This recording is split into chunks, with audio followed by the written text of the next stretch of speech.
Alrighty, it looks like we're live. I have no idea how many we have watching, but that's okay. All right, guys, thank you so much for being here. Those of you who are here, or those of you who are watching the pre-recorded version of this, I'm grateful for your attendance. Today, I have Carson Wolf. He's a YouTuber. In fact, I'll let Carson introduce himself before we get going. Yeah, thanks, Christian. I'm Carson Wolf. I am a YouTuber. I do mostly Christian conservative content, just talking about the issues that, I don't know, are really important to me and a lot of younger people in my sort of sphere of the internet, because, we have those sort of spheres. And yeah, I'd say my sphere is more the conservative, Catholic specifically, audience, and just trying to gain awareness for those kinds of issues that we really care about. Yeah, so talk to me more about this because there's a lot of different niche areas of the culture war, right? Yeah. You have the general anti-woke people, many of whom have a variety of faith backgrounds, who may not cling to a certain dogma. Then you have the more paleoconservative types, which I think you've kind of fit in with. People like John Doyle and those types that really want to push not just against wokeness, but also for a Christian America. Then you have people like me who may hold certain religious beliefs, but believe still in the foundation of a classical liberal society. That is a society where religious tolerance, a society where man's ability to use reason over his passions, is a society where the individual is the fundamental moral value, then the family, then the community after that, a society where open discussion and different kind of lifestyles are tolerated under the limits of the system. That's what I want. But you want a different kind of world. So what kind of world does Carson Wolf and his friends in his sphere want? Well, so we simply just want essentially what America was founded as, and most of Western civilization for that matter. Like, you look at the institutions which we've inherited, the country which we are going to inherit, it was all founded by these institutions that have their roots with the church. And really what we want to do is just reconnect those roots, because a lot of those, like, you look at the institutions like Harvard, like Princeton, these historic institutions, every single one of the 13 colonies for that matter, these all have influence with the churches, with their respective churches, like specifically the Protestant churches in a lot of these instances. But nonetheless, they're churches. And Western civilization, for that matter, is rooted in the church. And really what we just want to do is we want to put that back in the center of public discussion, in the public realm. So that's what I'd say is the most important thing for me, at least. And of course, we want to restore, just the fact that we have a nation, borders, the integrity of the family, and just, yeah, so that's what I would say. I would say generally a more religious society that is centered around the church, and recreating society, essentially, because with all the decentralization that's going on right now, people are becoming very, very isolated, and we just want to reinvigorate the church in public discussion, and we think that would do a lot to solve a lot of the issues. So in your world, the church is at the center of social life, meaning the church is the basis of community. It's the basis of our moral standards. It's the basis of your conduct. It is the arbiter as well of your conduct. And it's also the basis of the political process of government. That's where the debate on the more paleoconservative side kind of is debated. Is the church even involved in the state? And a lot of us say no. I'm a Catholic, so I believe that most of our laws and most of our government is downstream of the influence of the church, or should be. A lot more Southern evangelicals tend to disagree with that, but ultimately we agree that our laws should reflect the gospel. So, in a world where Christianity itself is fractured and splintered between several 100,000 denominations, and some of those denominations have more influence than others. Let's say you go to Georgia, let's say you go to Texas. The Southern Baptist Convention is quite powerful in those states. You go to Massachusetts, I imagine you'll find more Catholics. You go to Utah, you will not find a lot of Catholics. You'll find a lot of Mormons who actually do control levers of state and local government in the state of Utah. So in a world where Christianity itself is so fractured, how do you create a unified society around the Christian ethos? Because many denominations certainly affirm the divinity of Jesus Christ. Yeah. That's, in fact, if you're going to be a Christian by definition, you kind of have to do that. But beyond that, there's a lot of infighting, right? You saw what's happening with the Methodist Church right now. The Methodist Church itself is dealing with a lot of internal struggle because there are factions within the church that want to accept homosexuality, and there are other factions that do not. And that's causing a problem. This is the same problem the Episcopal Church had not too long ago, where many people split from the Episcopal Church because the Episcopal Church accepted homosexuality, and a faction of them didn't like that. So how does Christendom become the basis of political structure amidst these divisions? Yeah, in those instances you named, I think that like the Methodists who are breaking from the Methodist Church, I would say that they're actively trying to change the doctrine of what Methodism has been practiced as historically and what it was, or frankly originates from. I disagree. I think that Methodism is heresy, but I do think that there are central truths to the. Hold up. Sorry, I'm sorry to interrupt you, Carson. That's the problem. What's that? This Christian society of yours. Well, okay, let me not say that. This Christian political order you wish to instill in society. Well, so I know what you're going to say on that, and what am I going to say, mind reader? Well, so you're going to say that because we don't agree on the theological doctrine, we can't work together, and I think that's a fundamentally wrong idea, especially in what you can work together, certainly. Yeah, you have a baseline. No. So the belief in the divinity of Christ is the baseline. You can work together. That's fine. No, but what you won't be able to do, I don't think that's the only baseline, though. To agree. Well, of course, but if you're going to be a Christian, you must have that baseline. What you're not going to be able to do, you're not going to be able to agree on certain political doctrine. That's the problem. You may agree on theological doctrine, but amidst these divisions, there will be fights over the level of government involvement in private life. For example, there's an entire faction of Christians, many of them, that believe that the Bible has multiple exhortations to liberty, which are quite vast. And Christianity's emphasis on the will as a moral standard of arriving to Jesus Christ, those two things impose a necessity upon government to be limited and to not infringe upon the individual and their rights. There are Christians that believe that. There are also Christians, the Reconstructionists, that believe that Old Testament law should be secular law, meaning we should cut people's hands for lying, we should kill prostitutes. People believe that. That was the old Gary North and his friends. They are a serious group of people that actually scholarly advocate for that view of the world. Then there's you as a Catholic, a system that is closed and affirms itself vis-a-vis the authority of the church and the catechism, who says, no, the church is our source of moral clarity, and we can then translate that into politics. How do you reconcile these different strands of Christianity and your would-be theocracy? Okay, well, I don't want a theocracy. That's not what I'm saying. What do you want? I just want, the first step in this is just getting Christian leaders. I mean, Christians have sat out of every single public debate, public forum that's going on, and we just go into our closets and pray. I like your mug. That's awesome. But we just go into our closets and pray. Yeah. And then they're kind of becoming a little bit not too good after what they did to that Trump person. That's the difference. We can talk about later if you want to. Yeah. Generally Christians have sat out of a lot of the major discussions and major issues that need to be handled by us, that we have an obligation and a duty to handle as Christians.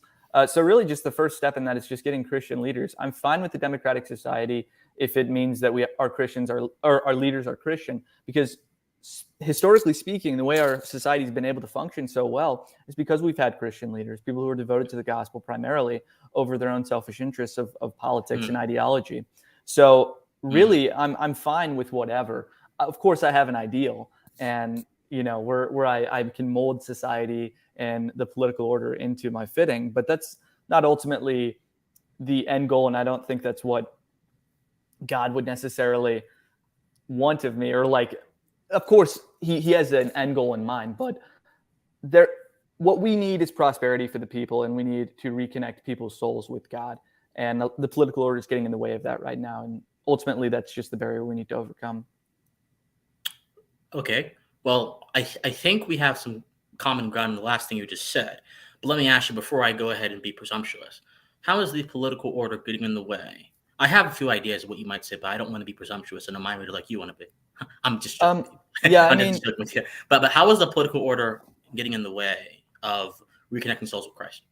Well, so they're making it incredibly hard for churches to operate as churches. You look at something like the Johnson Amendment that reclassifies churches as 501c3s, essentially Hmm. crippling their political influence, crippling the broader public. And because political means public, they're trying to cripple the church as a public institution and trying to make it something that's just, you know, private and just for the individual. And I know we disagree on what is the fundamental building block of society, but it and especially in instances like homosexuality with the recent law that was passed for the Respect for Marriage Act, Hmm. the 501c3 classification allows these to lose their tax exempt status and to be sued essentially for not performing same-sex rituals uh, and calling them marriage. So I would say in that way, they're trying to cripple the church's influence and trying to separate the souls from God. And just trying to remold churches according to the ideology of the state. You look at the FBI trying to infiltrate Catholic churches in the instances of people who attend the traditional Latin Mass, which I do. Just really trying to crack down on a lot of the Christian activities. Well, you've identified several valid points of criticism of the government attempting to infringe upon religious expression of people, right? The FBI's monitoring of the Catholic Church and also calling Catholics extremist is something that I, as a classical liberal, as a constitutional conservative, I'm incredibly concerned about. That shouldn't be happening and under any circumstances. In fact, it's actually just goes to the idea that the FBI is an illegitimate institution that actually runs athwart of the Constitution and shouldn't actually be in existence. Which is why I think Vivek Ramaswamy's exhortation to abolish the FBI is not only morally sound, but is necessary if we're going to have a country, right? A republic if you can keep it. So that's one thing. But what you've identified instances of the political order intervening in the church, trying to reclassify the church in its own image. Do you want to create a political order where the church reclassifies the political order in its own image and does the same thing to people they don't agree with? Because that's what I hear from not you. right now with the state of the church. The church needs to figure out what's going on with it right now, because Wow. I don't want another Medici instance. I don't want Mhm. the Mhm. church being influenced by the politics of liberalism and leftism for that matter, because that is a dangerous game. And I don't think the church is in a state where it can do that, because the storm, I mean, I think that a lot of the political storm that we have right now is because of the reason that the church is in a storm right now. We have a lot of internal politics that's creating a lot of disorder. And I would agree. I'll agree with that. I think that the cultural storm, so to speak, right? A lot of us conflate the cultural storm with the political storm. The cultural storm, I think, is absolutely impacting discourse within the church. I think And the other way around. you think, you think, hold on. So I said the cultural storm. You think the storm in the church is impacting the culture? I think that the storm in the church is impacting the one in the culture, and thus the one in the politics. I'm not sure I would agree with that. I mean, I think every battle, It's a mix. It's a mix. It's probably a mix when the because church is in disorder, the world is in disorder. I don't think I agree with that either. I think you Well, overestimate. every battle inherently is theological and spiritual. There's so many battles going on right now that you can chalk down to spiritual warfare. Well, as a Christian, I'm sure that would be the common source that you would ascribe. Um, but I also understand that if you're going to make a non-religious argument, which is oftentimes the best thing to do for not only universal appeal but for complete logical consistency across the board, because if you start with the premise of the church and someone rejects that premise outright on the basis of not even believing what the church says, Yeah, for sure. you I'm just arguing. fail to make I'm headway. saying what I believe. But yeah, so no, sure, that's fine.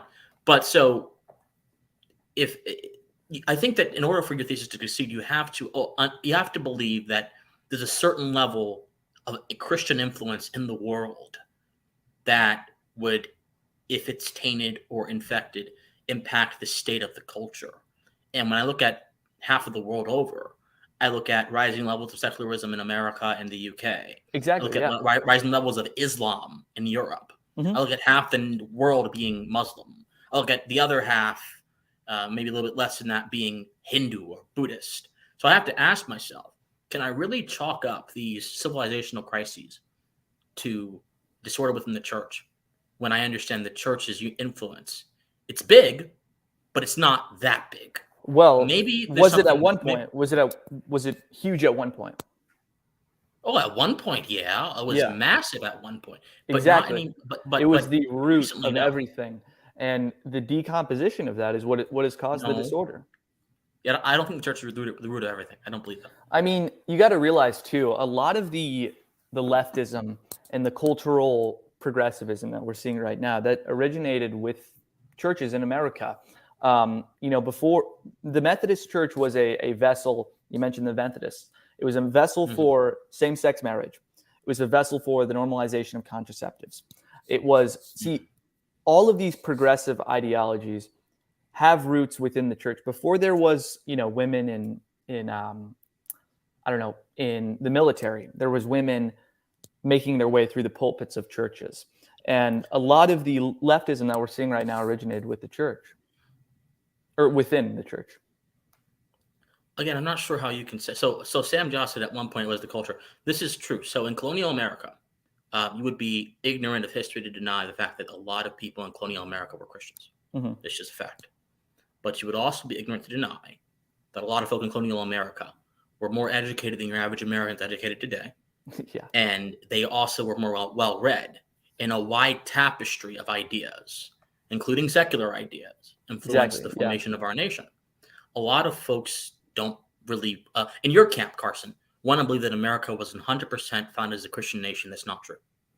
Or you can say 75%, you can say 70%, but 100% that's not true. Because there were so many other different influences, including secular ones, that came in to forming our conception of government. Now, culturally, you can make a better argument that America was a Christian nation. Culturally, sure, you can make a better argument about that.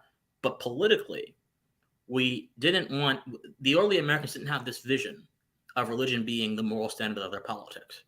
What they had this vision of virtue, which in some cases was influenced by their idea of faith, being the ingredient for a good society. But the difference between what you want and what the early Americans largely wanted, with a few exceptions, is that they believed it was up to the individual and social institutions to pursue virtue, as opposed to the government to instill virtue in them. Now, I'll say this much.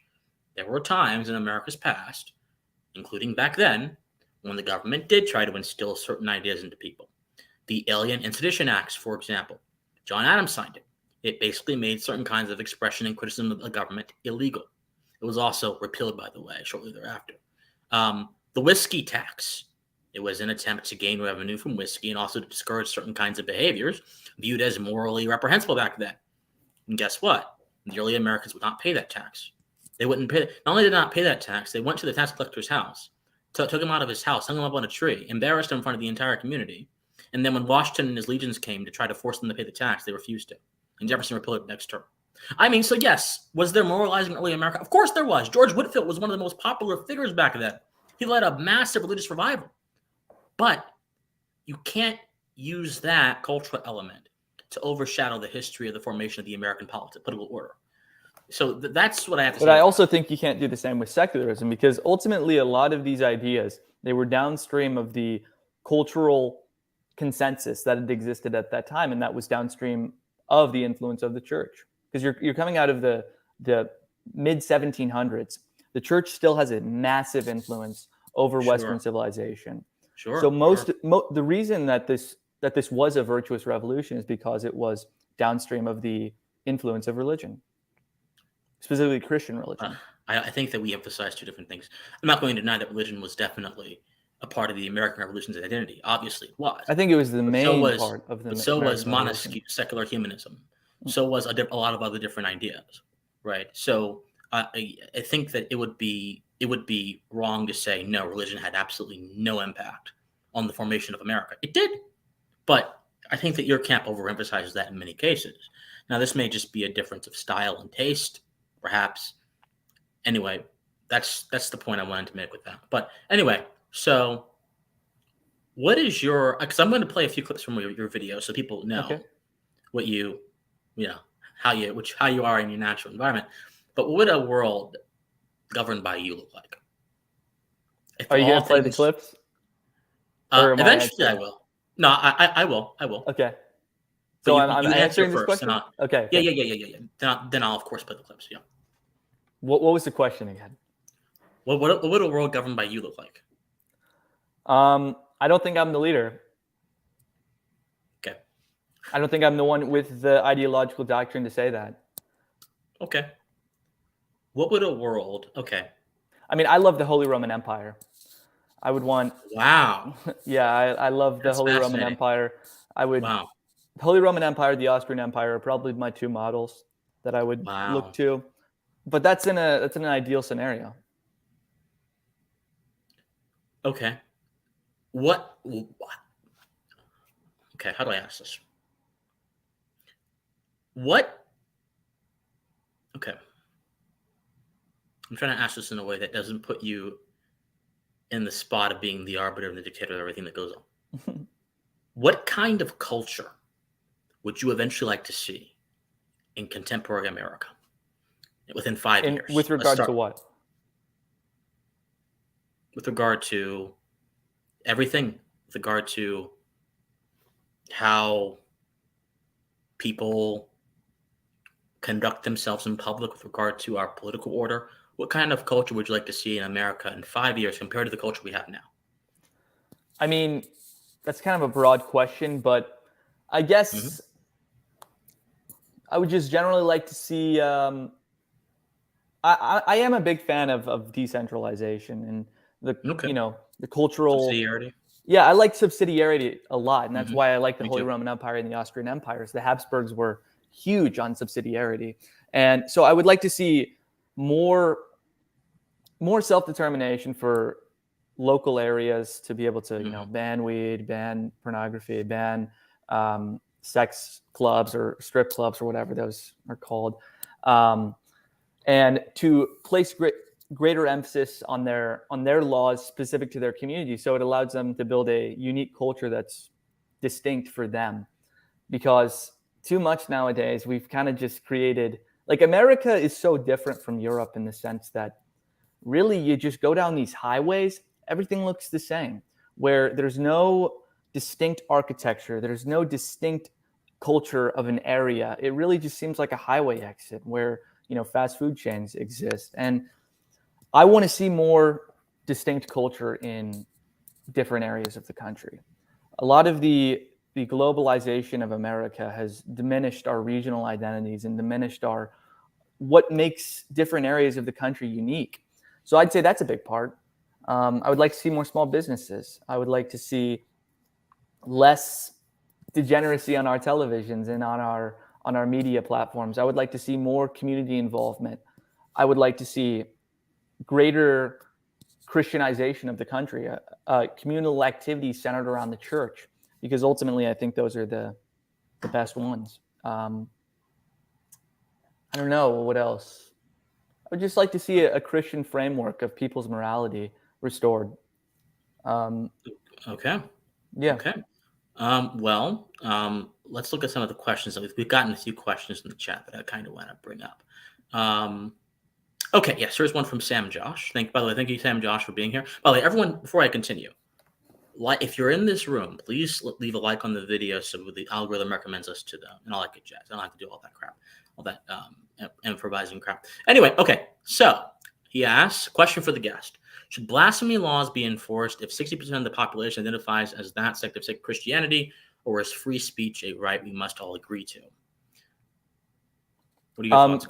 I don't think it's dependent on a population on whether or not 60% of the people agree with something. I think it's just dependent on, is it right or wrong? I think it's merciful for us to hold blasphemy laws, to hold people responsible for speaking evils against Christ our Lord. He's God. So I'd say that's merciful. And the founding fathers as well, in many states, agreed with me on that point. Because states have had blasphemy laws for the majority of the country. Well, some of the founders were quite illiberal. We have to understand that the founding fathers were not a monolith. They were the Federalists and they were the Anti-Federalists. Mm-hmm. The Anti-Federalists were incredibly antithetical to having a centralized government and having a culture centered around that centralized government. Yeah, exactly. So you can't just say the founders would agree. Patrick Henry, if he was alive right now, would probably jump through the screen and try to strangle you. He didn't even go to the signing of the Constitution. That's how radical he was. And he mobilized thousands of people against the Federalists. Now, having said that, I'm happy. Founders is just a catch-all. I'm happy they made well, we have to be precise, though. I'm happy they made the compromise. I'm happy they formed the Constitution. Now, in my Are you an anti-federalist? Yes, 100%. Oh, okay. Yes. I would have been on the Constitutional Convention floor screaming against Hamilton, screaming against Madison, most certainly. I would have. I am a dyed-in-the-wool anti-federalist. I think that subsidiarity and localization is the only way to maintain a moral political order. When you have a centralized political force, the accountability is no longer centered in local areas. It's centered in these opaque halls, thousands of miles away from where the people actually are. Additionally, this allows other interests to congregate on those opaque halls, like the lobbyists and other special interests, to infiltrate the political system and bend it to their will. So that's just one of the reasons. Federalism disrupts the political order in the worst way possible. So, no, I think that anti-federalism is the way to go. Having said that, the compromise to me is fine. I think the compromise, I'm happy that America exists, because if the compromise had not existed, America would not have existed. Yeah. I don't mind us having a centralized government, nor did the anti-federalists. What they mind was having a centralized government that had a lot of power, and they wanted states to have more power. But yes, you're right. States had all kind of laws. You could, sodomy was punishable by death. And Thomas Jefferson.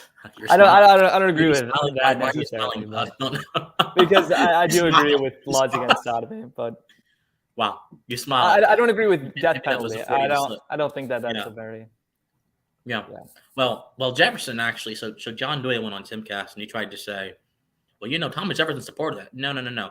What Jefferson did, he actually tried to get it reduced from death to imprisonment, because Jefferson was a classical liberal like me, who probably didn't believe that people should be killed, but he understood that there was a culture at the time that was not on the same wavelength he was. So he was like, okay, I don't want gays to die, but at least just put them in prison if you're going to do anything to them. Anyway, so but when you smiled when I said that, that really threw me off guard. Sorry about that. No, it's fine, Carson. No, I thoroughly enjoy discoursing with you. Seriously, I do. Yeah, me too. We have drastically different worldviews, but I thoroughly enjoy discoursing with you. I appreciate it. It's fascinating. One last question before we watch some of your videos. So, which political figures right now in Congress represent your ideal person, like your ideal political leader? I don't think anybody represents my ideal. Okay. People I like Josh Hawley quite a bit. I've heard from some inside people that he really does take his faith seriously, and he reflects that. He reflects that in his personal conduct. I like that a whole lot. His general political outlook is largely, I agree with it. I don't think there's anybody though that I view as ideal. What about you? Oh, I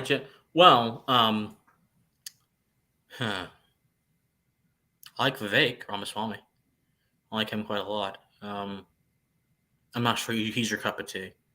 I'm not sure. I've heard a little bit about him, and I've kind of, he says really base things in a way that is can come off as boomerish, which I admire. That he really crafts his words really well. Some folks would say the same thing about me too. Yeah, you did a good job, man. But so about the boomerish stuff. Oh, we love boomers. Boomers are some of the greatest. Yeah.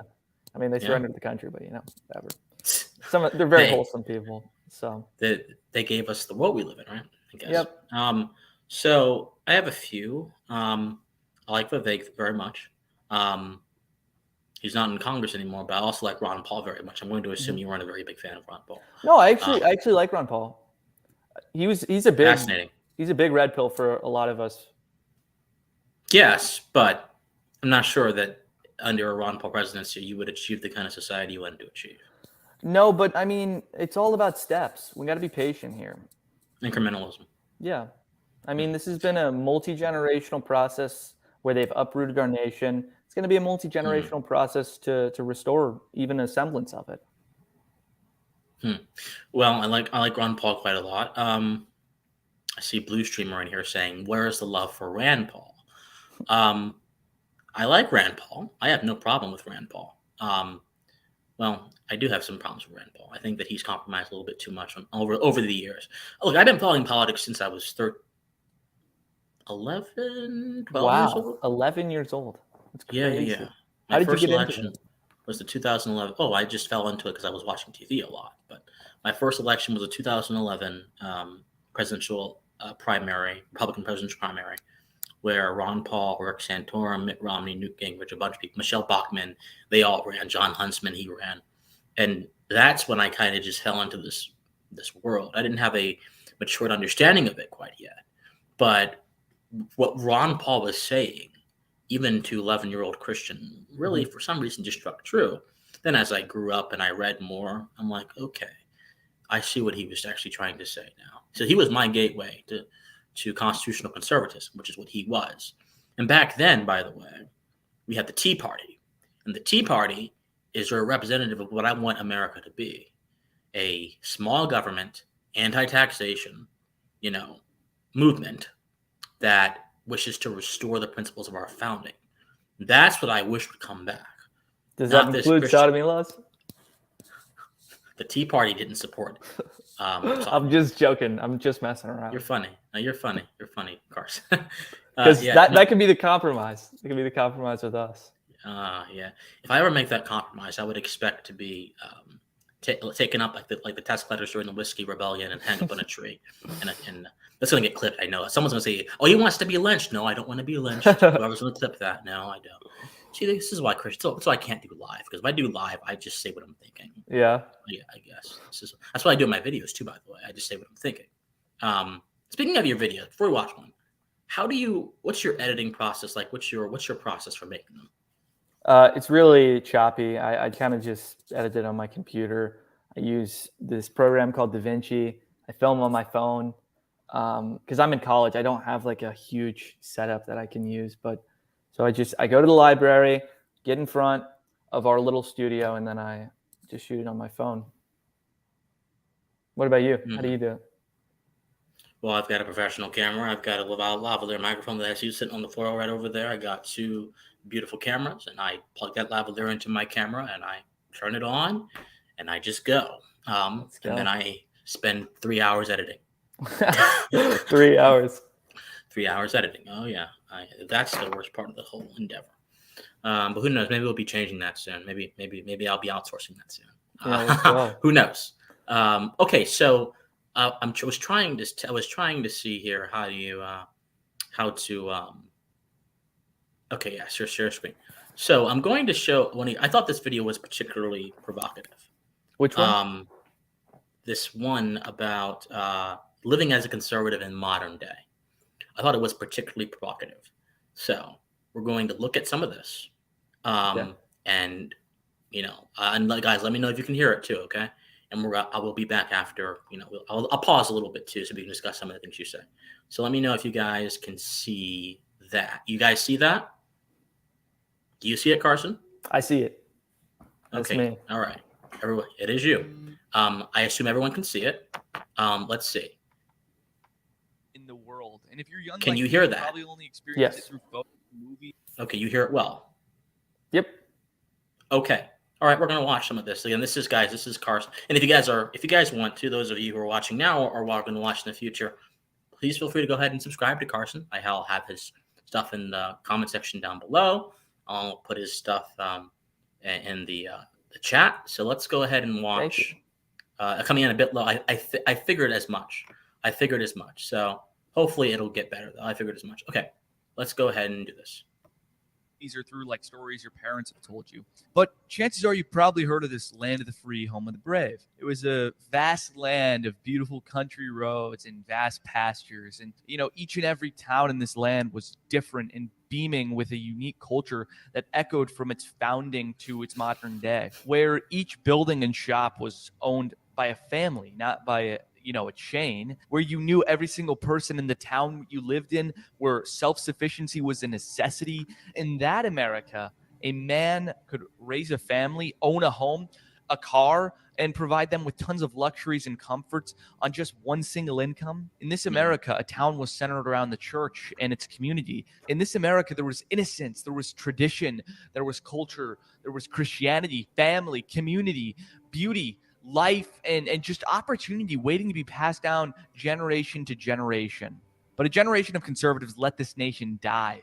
And long gone is the nation of our ancestors. Long gone is the land of opportunity and replaced by a nation of highway exits and superstores. America in 2023 is best described in the book of the prophet Isaiah. How faithful a nation has become a prostitute. She was full of justice and righteousness lodged in her, but now murderers and harlots loot her. And it's literally so true, because America was once one of the bastions of Christendom and justice and virtue, but we've lost our ways and we've inherited this mess of a land. This is just the world that we were born into. If this video sounds depressing, I promise you it won't be. It'll get super great. We're getting to the white pill. I promise. Okay, so let's discuss a few things that we heard there.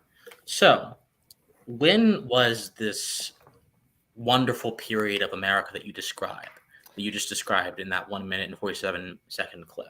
Well, so that whole thing, that was I wrote that alongside my grandpa. He literally just described his childhood to me. I see. Interesting. So, and he was born in 37. Okay. So between the 1930s and the 1960s, I'm not sure America was exactly like you described it for everybody. Are we getting into African Americans? Well, that would be one thing, but we can also talk about women as well. Okay. So, I mean, we can talk about African Americans, talk about women. We could talk about certain kinds of immigrants. So if you were Irish, there were a lot of people in certain quarters of America who hated you. If you were Catholic, there were a lot of people in certain quarters of America who hated you. If you were German, there were a lot of people in certain quarters of America. That's my family. Not only who hated you, but would use legal and political means to destroy your life and to kill you. Anti-Catholic sentiment was actually massive during this entire era. I know. Okay, so then what is all this romanticism about? Oh my gosh, this was a Christian nation and we had culture and it was so great. If you were a Catholic, your ass was getting beat up or killed or assassinated or harassed by a bunch of provincialists. I think that's a bit of a stretch to say that people, your ass was lynched or killed. I think definitely people were prejudiced for sure. I think prejudice is necessary to maintain a culture though too. But I'm not saying I want to bring back segregation or anything. I'm saying that prejudice is important to maintain an American identity. States have needed that. There's a reason that people in Texas kind of resent people from Austin or people from California. That's just provincialism. So here's my idea, Carson. Maybe you agree with this, maybe you don't. Prejudice is a primitive form of a human survival tactic.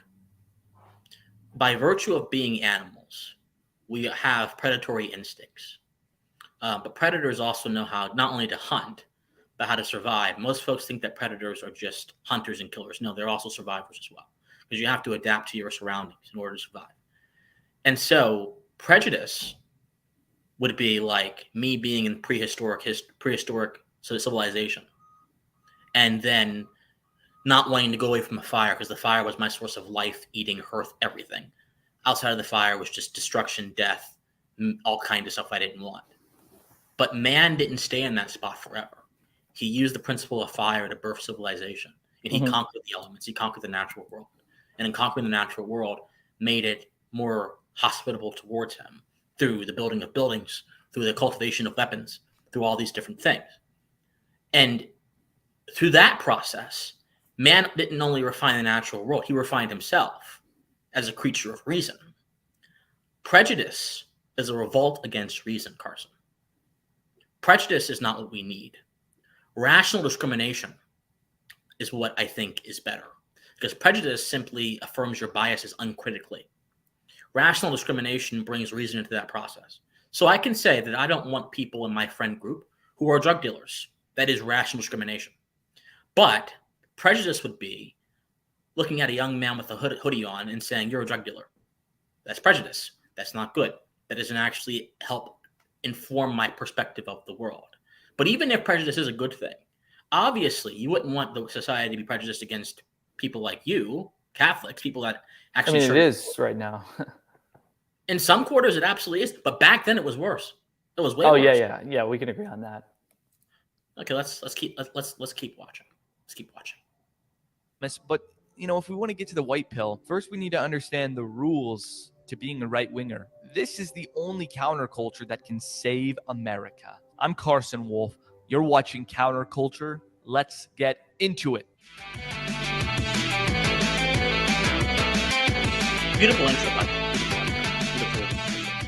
Yeah, that's my buddy's song. So good evening, Wolfpack. Welcome to Counterculture. We have an excellent episode planned out for you guys tonight. I know you're gonna love it. We're discussing the rules to being a right winger, and this is gonna come off a little bit more like a right wing manifesto than a rule book. If a rule book is something you're looking for, you check out this video, a great video by my good friend James Anderson White. He made a great video on this subject that inspired me to make this in the first place. I love Anderson. Go check out his channel. He's a great guy. But the mindset and the frame of thought that I'm going to be describing is very important for conservatives to understand. And we'll be discussing the social, the cultural, the political, and the spiritual components of being conservatives. It's going to be great. Let's get into it. The change that conservatives have promised us has failed us. They promised us they would restore the Christian roots of our nation, but we see the truth, don't we? You've seen America's face now time and time again, and it's been unmasked. Above all else, it's sin masquerading under the guise of progress and equity and tolerance. It's time for this false vision, this false promises to finally end. False promises of restoration, change. We'll give them a real change now. But how do we actually go about getting this real change? The Batman how do we change reference. the matrix that we're living in? Oh, because that's literally what it is. That's what we're living in right now. It's a matrix. We're trapped inside it. Think about it. The schools, they develop you. The media primes you and programs you. The food, it poisons you, poisons your body. The companies, they push propaganda to confuse you, all while the government empowers all of these forces to continue stealing from you. This is the matrix that we're trapped inside. What this matrix does to sustain itself is by constantly stealing some aspect of your nature or coercing you into giving it up yourself for convenience so that they can replace it with some artificial version of the God-given gift that God gave you. And, true love has been replaced by the P word and this simulated phenomenon, Real food has been replaced by alternatives and... Okay, hold on. I might regret asking this. What do you mean the P word? I don't know what that means. Pornography. Oh, you had to abbreviate that. Yeah, sometimes they can demonetize your stuff. Oh, really? Oh, I like to play it safe, so... Oh, the P word, okay. Yeah. Wow. Interesting. Okay, let's keep going. Artificial foods. Pure water is now overloaded with chemicals and microplastics. Journalism has been replaced and substituted by sensationalism and fake news. Actual justice has been replaced by social justice and virtue signaling. I hate to say it, but brotherhoods and friendships have been replaced by online communities. But the matrix is starting to lose. Okay. Because all right. So here's what I see here, Carson. You let me know if I'm just being crazy old boomerist Christian, or if I have making some sense here. So what I'm seeing is you're taking a bunch of different disparate problems that all have very different sources and tying them together to this one general narrative, which doesn't neatly connect back to one single source. You see what I'm saying? So That's what I said. I said do you earlier. think microplastics in the water have to do with sin? I think that ties back to greed. Does it tie back to greed or does it tie back to industrialization? Oh, yeah, we can agree on that. Industrialization, but I think industrialization was fueled by greed. Was it fueled by greed or innovation? Ultimately, the development of these new technologies was fueled by greed and a desire to accumulate more wealth. So it was all about wealth. I think, yeah. I think a big factor in it was wealth. I find it insulting to the pioneers and innovators of our history to say that their desire to improve the human condition and make civilization more amendable towards a world that is constantly trying to kill us, I find it insulting to call that greed. Well, I do think that it's propagated by greed. What do you mean? I mean that people's desire to accumulate wealth can oftentimes, especially nowadays, put them in the way of sacrificing what is good for people. Someone's desire to accumulate wealth can lead them to bad choices. That's correct. But does it necessarily do so? I think a lot of the people who control a lot of the wealth right now do. What do you mean control the wealth? Wealth is not this one big stockpile. Wealth is a very dynamic entity. Exactly. But if we're talking about microplastics on that specific one, it's easier. It's easy to go back to glass. It's easy to go back to producing stuff in glass because we've seen all the studies. There's plenty of studies, quote unquote. What's that? It's very costly. It's very costly. Exactly. And everything in civilization runs on a cost-benefit analysis. Whether you're using that end to pursue wealth or to save wealth and save your own self. Look, I'm not supporting microplastics. Obviously, it's horrible, right, for companies to not have any regard towards our lakes and our waters and our streams. I'm not defending them on that. But I think saying that it all comes down to wealth and greed doesn't really reflect. Well, no, greed was just an instance of sin. But you're trying to tie all these things back to. You're trying to tie like that. I think particularly back to greed. No, I'm trying to tie things back to sin. Isn't greed a sin? Greed is a sin. So it's not the only sin. Okay. Let's look at some of the comments. I think he's only pro-centralization when his ideological peers are the ones in power. That's correct. Yeah, I'd say so. Well, I mean, yeah. Well, at least you're honest, brother. Wow. Well, no, okay. I mean the government is the people who occupy it. I don't want evil people. I love your honesty, Carson. I love your honesty. I do. It's wonderful. Okay, Blue Shimmer says, would the progressive movement and socialists at the beginning of the 20th century be the largest force responsible for our current societal ills? I would say yes. I don't think Carson would say yes. He would probably say part of it. But you say what you want to say, Carson. I would say probably the liberal revolutions of the 18th century. The Enlightenment? Yeah, I mean the Dark Ages, frankly. Modernity? That's the problem? I don't think that's actually modernism. Yeah, not modernity. What's the difference? Well, modernism is inherently a theological topic versus modernity, which is a purely physical one. Modernity and modernism are both different phrasings for the same phenomenon, the historical era. I don't think so. I think modernism implies even leftism does too. It implies the main component is spiritual. Sure about that? Yeah, I think so. I mean, we can just have different interpretations on it, but I think that ultimately modernism is focused on the rejection of the supernatural. I don't think that's entirely true. It's true that secular humanism is a part of modernism, but it's not true that that's all modernism. But I think it is. It's probably the biggest part. No, there was a lot more. So modernism, modernity, all of that came from and you may not like this, a rejection of the centralized power of the church and the concepts birthed therein. Exactly. Yes. That's not a rejection of God.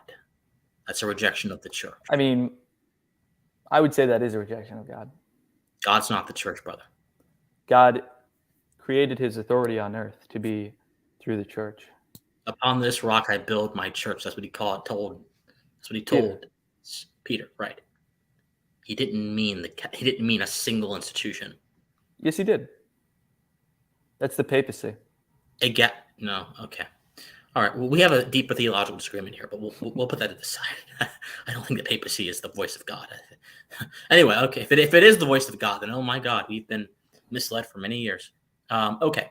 Well, I mean, even the apostles agreed on that. Yeah, no. The importance of the Bishop of Rome. But we can get into that later if you want. Yeah, we can get into that later. The papacy's no. Okay, so what was his? Sam Josh had a question. No, yeah. Carson's a Catholic, and this is one of the things I disagree with Catholics on. But that's a broader disagreement. It's not nothing too important to our conversation. But Sam asked a question. Yes, okay. So Sam asked this question. Sam said, another question: how does the America First thing headed by Fuentes affect the likelihood and optics of your movement? So, what are your thoughts on this? Because Fuentes has been associated significantly with your corner of the Catholicism. political world. I know. No, not Catholicism. Well, yeah, he Well, is a Catholic, specifically Catholicism. but with your corner of the political movement, the America First Christian nationalist movement, which you support, has Fuentes all over. I don't support the America First by you the don't? trademark America 1st. Mm-hmm. Okay. Yeah, I mean, I support the idea of America First, but I'm not we have different. If you follow political drama, this. No, there's difference. Like Fuentes has been shooting barbs at Doyle recently. Fuentes. I follow. Unfortunately, I know about the drama. So I'm friends with John, the drama. And John is, all of my friends and I, we are pretty much not anti-Nick. We don't. Right. Nick is, and I hate that he's a part of he has the claim of Catholic conservative, on the right wing. We're trying to reclaim that from him because he's not a good representation. He drives more people away from the church than he does bring anybody towards it. And I think he's just generally uncharitable and in constant, I don't want to judge his soul or anything. So I'm just going to, and I don't want to gossip. So I'm not going to say much. I don't think it's gossip. I mean, this is a public forum, and Nick Fuentes is a public figure, and I think his actions have been rather evident to anyone who has a search engine and anyone who's on Twitter. They're able to see what he said and things like that. But no, it's not gossip. But no, I do think that you guys have done well to distance yourself from Fuentes. I also think, Doyle, John, I think I probably disagree with him about as much as I disagree with you, which is probably natural. We have very different paradigms. Well, John's generally the thought leader of our circle. Yes, politically related. Absolutely. No. But by the way, he's very smart. He's a very smart guy. He's very rhetorically intelligent. Mm-hmm. He has a very high verbal IQ, I can tell, and he's also he's very well studied. So, that's fascinating. So, one question before we move on: how does someone like Fuentes become so popular? He has a lot of charisma. He has a lot of charisma. He creates cults of personalities. He's skilled as rhetorically, and he's a smart guy.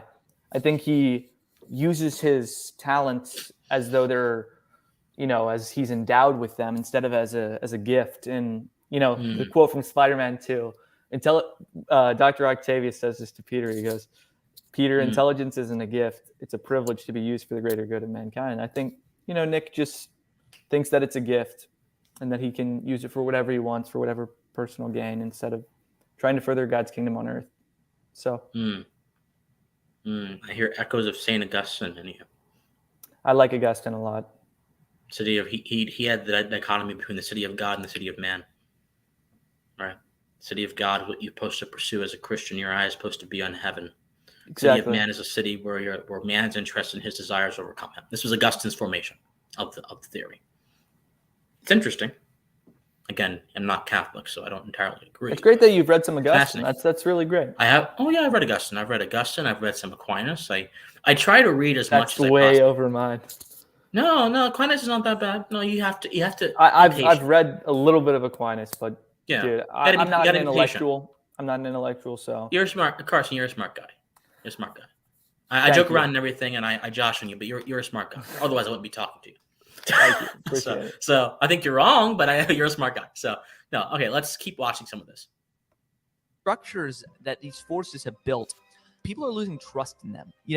These institutions are straw houses built on sand. Their foundations are unstable, and they're constantly shaped by the harshness of an ever-changing nature. They can't replace these things with artificial limitations because God designed every single human being with these natural urges. But the perversion of these urges are not sustainable. But really, the point of what I'm trying to say is this. The right wing has failed to put up a sufficient counterculture to the modernist, progressive, depressing, disgusting, liberal vision of America, and instead, really the loudest voices on the conservative side, the right wing, have been public figures offering an outdated, unsubstantial vision. Okay. Or online. Hold on. Okay, this one I have to stop you on. So in that picture, we see Tommy Lauren, Sean Hannity, and Dr. Sebastian Gorka. Now, for those of you who do not know, Dr. Gorka is a friend and a mentor of mine. Okay. So when I saw this, I was actually quite curious. So I'm not going to press you too hard on this because everyone has their own cup of tea, right? Some people like Joy Doyle, some people like you, some people like me, much less people like me, but still. So I understand. But what's the wisdom in putting those three in the context of that comment? Let's start with Laura. I'm sorry if you're insulted by that. It's not my intention. Oh no, I'm not insulted. I'm curious. I'm fascinated. I'm curious. No. The reason I thought of Sebastian Gorka, because really this is just kind of a random jumble of general buzzwords in an image. But the reason I thought of Gorka is because I remember I was sitting at CPAC and I heard Sebastian Gorka essentially shill for the FBI and say that Edward Snowden was a terrorist against the United States because he had released FBI secrets and the FBI needs to be applauded. And I was like, so that's why I thought of him. That's the justification behind that. Other than that, I haven't looked a whole lot into his what he has to say. So needless to say, I'm going off of limited knowledge and understanding of what he actually stands for. But that's why I thought of him. Well, I can tell you this much. Dr. Gorka's radio show actually sells T-shirts saying "Abolish the FBI." Really, that's great. He's 100% against it. Well, great. I love that. I think yeah. So just that's a curious thing. What about Tommy Lauren? Tommy Lauren is pro-abortion. She is, right? I'm pro-life 100%, so I agree with you. But I still think she has a lot of good, valuable things to say. Yeah, I mean, I just think her message is outdated. And then Sean Hannity, we don't have to talk about that one because I understand totally. I understand completely. Hope doesn't give me trouble with Fox, but I understand completely. All right, let's keep going. Communities who are offering good messaging but bad vision. These online communities, honestly, are pretty depictive of the phenomenon that I'm talking about. And yes, the full dissertation on online politics will be coming soon. Be patient with that.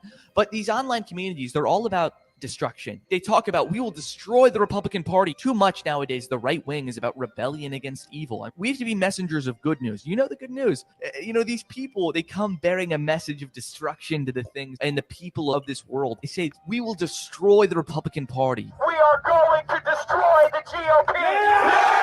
That's what they say. They speak so much of destruction of these things of this world, but nothing of building anything. I think of the venerable servant of God, Bishop Fulton Sheen. He said, there is a new type of violence that is sweeping our country, our schools, and our streets. That's sweeping our country, our schools, our streets, which involves destruction of everything that is in the past. Our nation is too full of those that are crying down. Down with the police, down with the churches, down with teachers, down with government. Can you build anything? Down. You cannot. Allergies. Okay, we'll stop right there. Well, so we have some sympathies. There is obviously a strand of the left that is focused entirely on destruction. Actually, that's what the left basically, the progressive left of the late 1800s to the now early 1900s was basically a philosophy of reforming society in your image by means of the managerial state and centralized planning. Yeah. That was what characterized progressivism and still characterizes it to this day. It got worse during the New Deal and the Great Society, which were only like a few decades Amen apart. on that, yeah. So, so we agree on that entirely.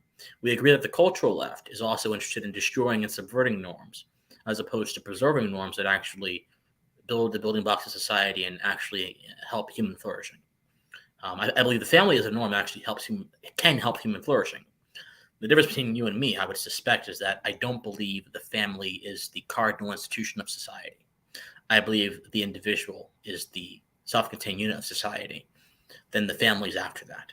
So we probably put the family above the individual. And I think which God is where does we as do- well. Well, I don't think so. Well, And my argument for that is look at the Sermon of Pentecost. The Sermon of Pentecost, those who were hit with the Spirit were exhorted, save yourselves from this miserable world. The individual destiny and that connection with Christ was emphasized, as opposed God to also- the formation of the community. God also, in many of those instances, because he's referring to the church as a whole, he's referring to the congregation of the church. He's not referring to each individual. And because even when, and we can get into this theological discussion if you want, but even when Christ is identifying the church, because remember when he appears to Paul, he says, Saul, you have been persecuting me. And he identifies with the church. So the church is an individual. We are all a part of the body of Christ. And so that's the individual, is the body Yes, of Christ. we're all part of the body of Christ, but we're not. Our salvation is not fundamentally interconnected. Our salvation is an individual thing we have to pursue. Now, You do have an obligation, though, to your brothers. In what sense? Of course, we have obligations to society. Of course, we do. And your negligence to do so is a sin against God. But what obligation? To guide your brother towards virtue and away from temptation. You don't have an obligation to do that. You don't have an obligation to go out in society and try to guide people towards your idea of life. Well, sure you do. According to the Gospels. Well, what did Jesus say before he ascended into heaven? What did he say? He said a lot of things. What did he say? Go and make disciples of the nation and baptize in the name of the Father and of the Son and of the Holy Spirit. Right. To preach the gospel. That was his command. Yes, preach so the you have gospel. an obligation to preach the gospel. Yes, to minister, to be a witness of Christ's glory and love. That's right. Exactly. But that doesn't mean that has no bearing over the individual nature. Are you a Baptist? Of salvation. No, I'm not. I'm not denominational. I used to be Pentecostal. So you're Baptist. Non-denominational is broadly Baptist. No, it's not. So like the outgrowth. I don't identify with the Baptist tradition whatsoever. Have you watched my most recent video? I described some of the. I watched a bit of it. Yeah, so the non-denominational movement of the 1960s was an outgrowth of Baptists. People fleeing the Baptist churches, following the progressive growth in the 1960s. Well, we can talk about historical movements, but if I say I'm a non-denominational person, that means I just don't align with a denomination. That doesn't mean I'm Baptist influenced. But do you go to a non-denominational church? I don't go to church. Oh, why not?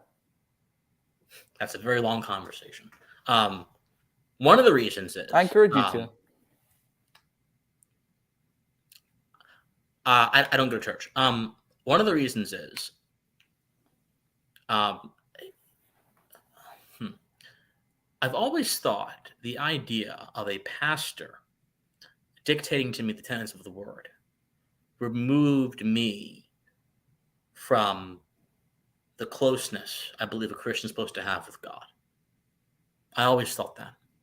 Now, you believe in the idea of having a priest and the priest being the intercessor.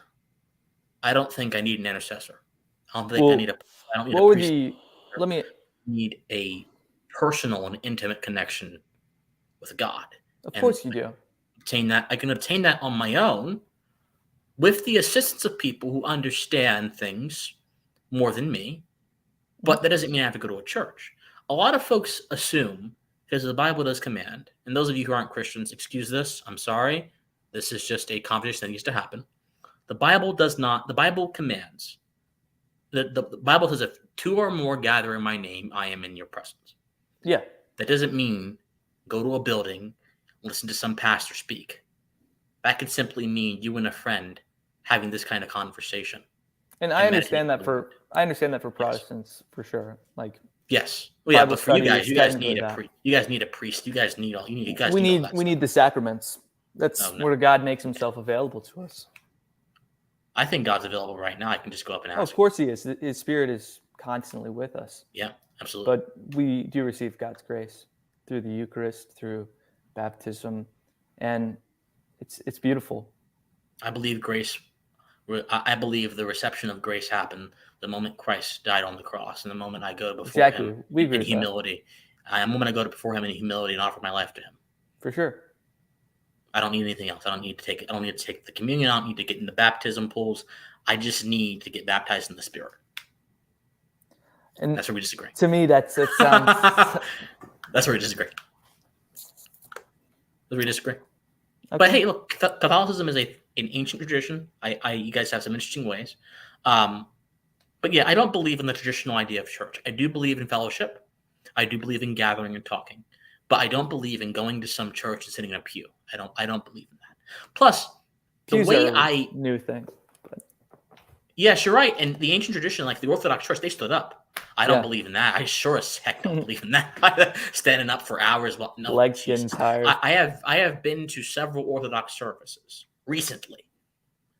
And thank God they had chairs because some people were standing for 2 hours straight. Yeah, I went to my friend's baptism. We were standing for 3 hours straight. It's crazy. Okay, yeah, I love you, Jesus, but that's a little bit too much for me. that's a little bit too much for me. But no, so plus, and I'll say this: how I interact with the faith is not how a lot of people do.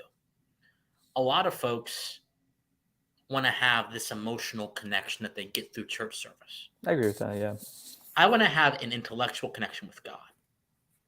If God crafted me and gave me a mind, I want my faith to be A, rational, and B, justified through a priori reasoning in the given evidence.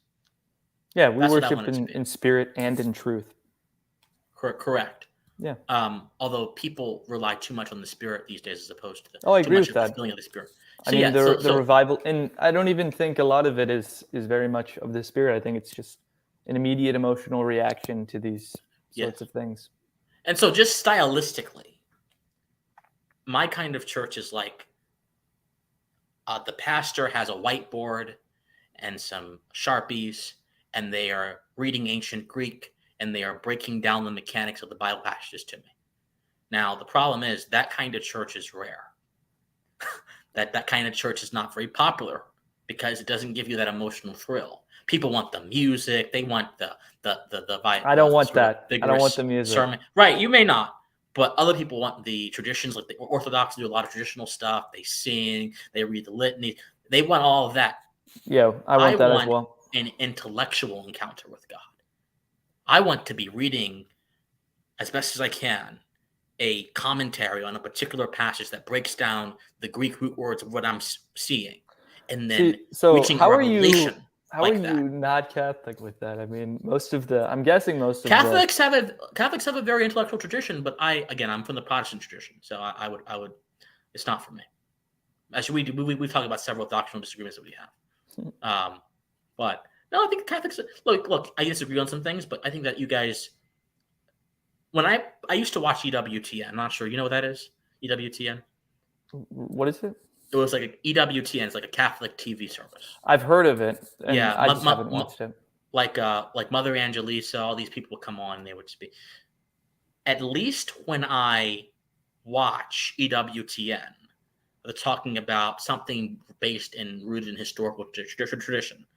They're not talking about miracle water that blessed by God that can free you from your cramps, or they're not talking about getting delivered from the spirit of anger. They're not talking about all this crazy stuff that kind of is just so endemic to a lot of Protestant beliefs. They're talking about long-standing issues that are actually nourishing the soul. So I'll give you guys props for that. Protestantism has devolved into insanity in certain quarters. Having said that, I'm still in the Protestant tradition, despite those, despite that fact. But so we watched the video. So what you're trying to say in that video? What were you trying to say in that video? Do you think? Well, the video hasn't finished yet, but I think I just laid out my framework. for how Yes. people should interpret a lot of the politics that's going on. And they should do so through a biblical lens that sees the source of a lot of our cultural problems as sin. I think for the beginning of the video, that's the point. Yes. I would love to watch the whole thing. But of course, I don't want to hold you for too. I'm not sure how much time you have, Carson. So I don't want to hold you. For Oh yeah, too long. I'm all good.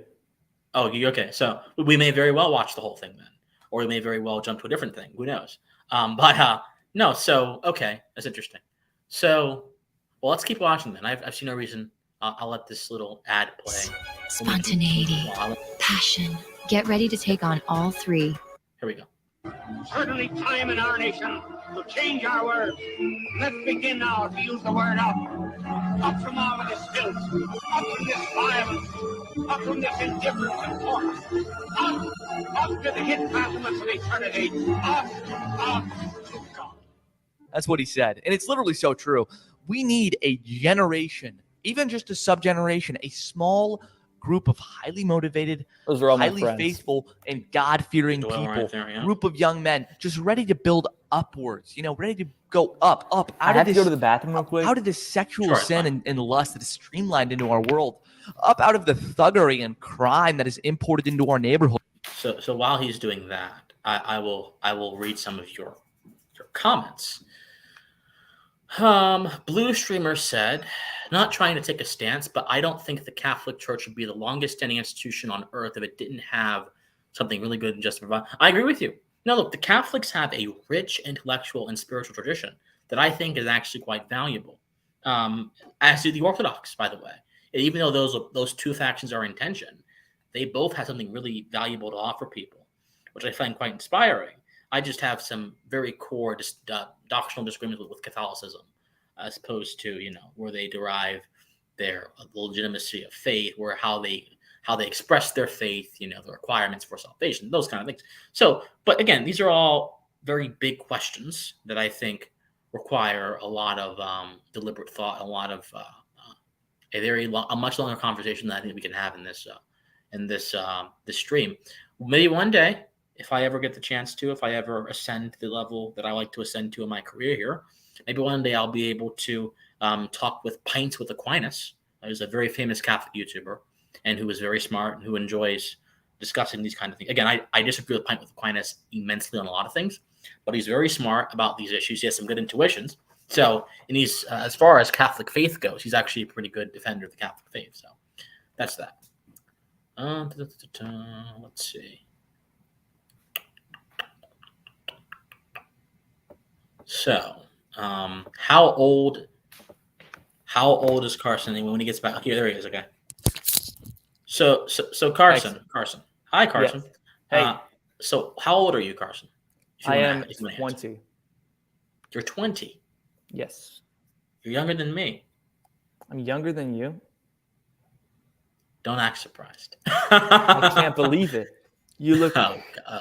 Okay. I'm Stop. just joking. I'm joking. You're funny, brother. You're funny. Lord have mercy. Yes, you're. How old am I, Carson? Do you know how old am I? 25. Oh, you're nice. What is that right? No, lower. Lower. 23. Mm-hmm. There you go. I just turned. Hey, that's awesome. Happy birthday. Yeah. That's great. Well, it was about a few weeks ago. So, but thank you anyway. Yeah. Thank you anyway. I appreciate it. It's very kind of you.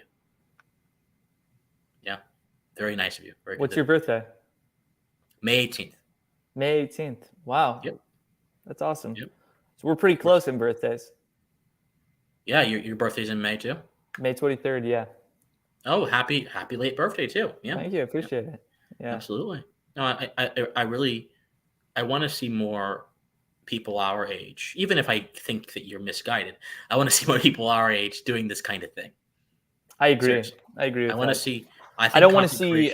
I don't is a want to great- see liberal people our age, though. No, it takes all sorts to make the world go around, Carson.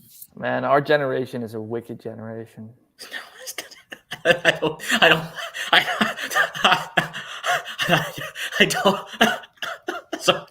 Sorry. Hold on. Sorry. Whew, sorry. I don't think it's. sorry. I don't think it's wicked. I think they're misguided. Oh Jesus, help me. Okay, hold on. Sorry. You said it with such conviction, and it's just such an It's a uncommon wicked statement to make. generation. It's Oh, man, yeah. you're not interacting with the same people as me. I've interacted with some very, very weird people. I've interacted with some very lost people. Exactly, lost, but that loss has led them to wicked ways. Okay, give me you can't make a statement like that without. Well, give me an example. What do you mean is led them to wicked ways? What you talking about?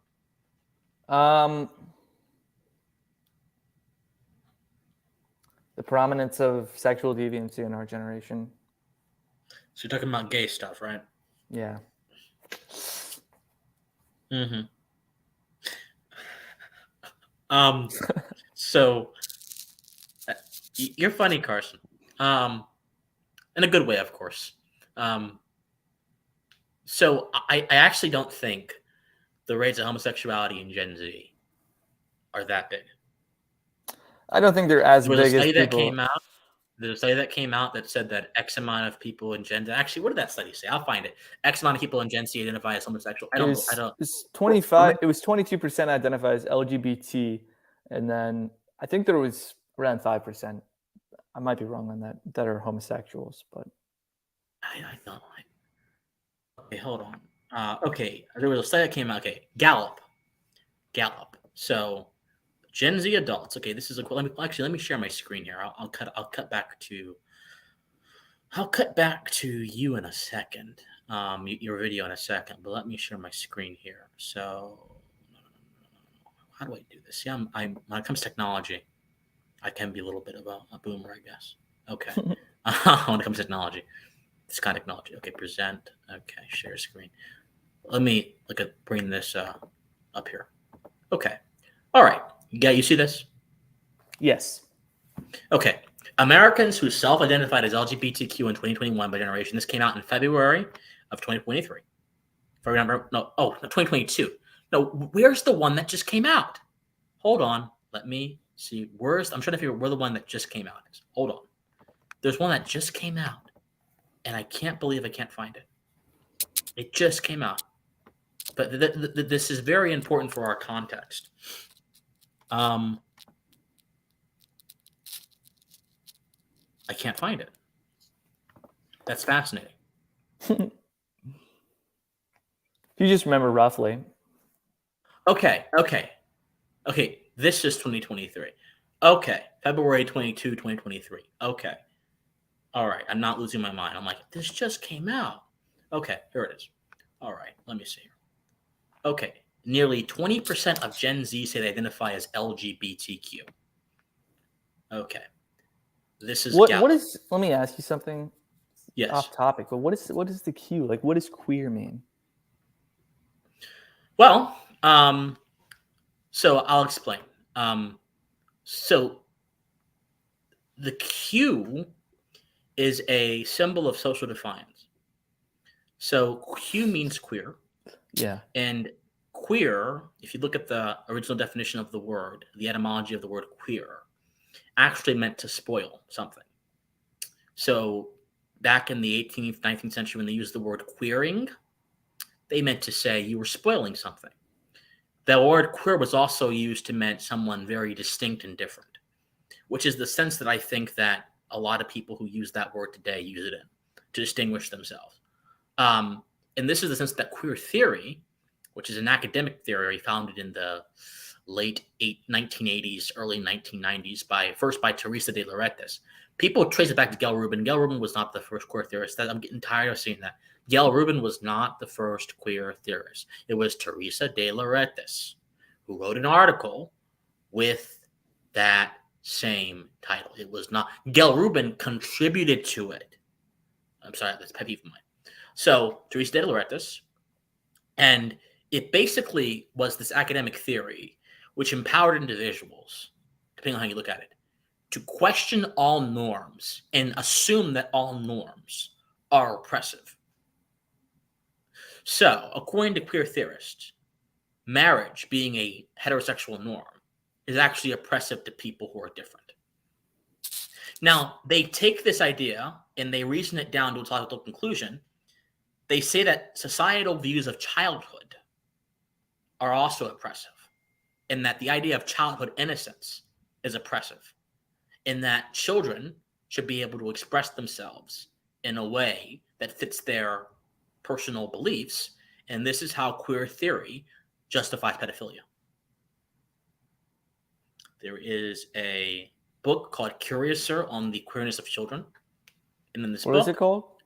Curiouser on, I'll pull up the image for you.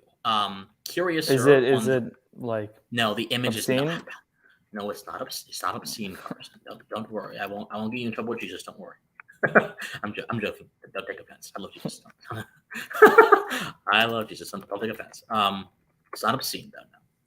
No. Here it is. This is okay. Here it is. Curiouser on the Queerness of Children. Oh, brother. So in this book, they essentially lay out how these are queer theorists writing in this book, and they lay out how their idea justifies pedophilia. If any of you want to know how queer theorists justify pedophilia, read Curiouser. You will see in the first 15 pages. I did not get past page 15. In the first 15 pages. So you don't think that see. the intellectual successors of these people are wicked? Oh, I think I think all of this is wicked, by the way. This is terrible. I didn't say this. This is evil, by the way. But this has been given life through our generation. No. Our generation is a victim of these kind of 100%. And we're creating, not given life. We're also the next generation of evangelists for this satanic stuff. Okay, now this is where you lose me. We object against evil things on principle.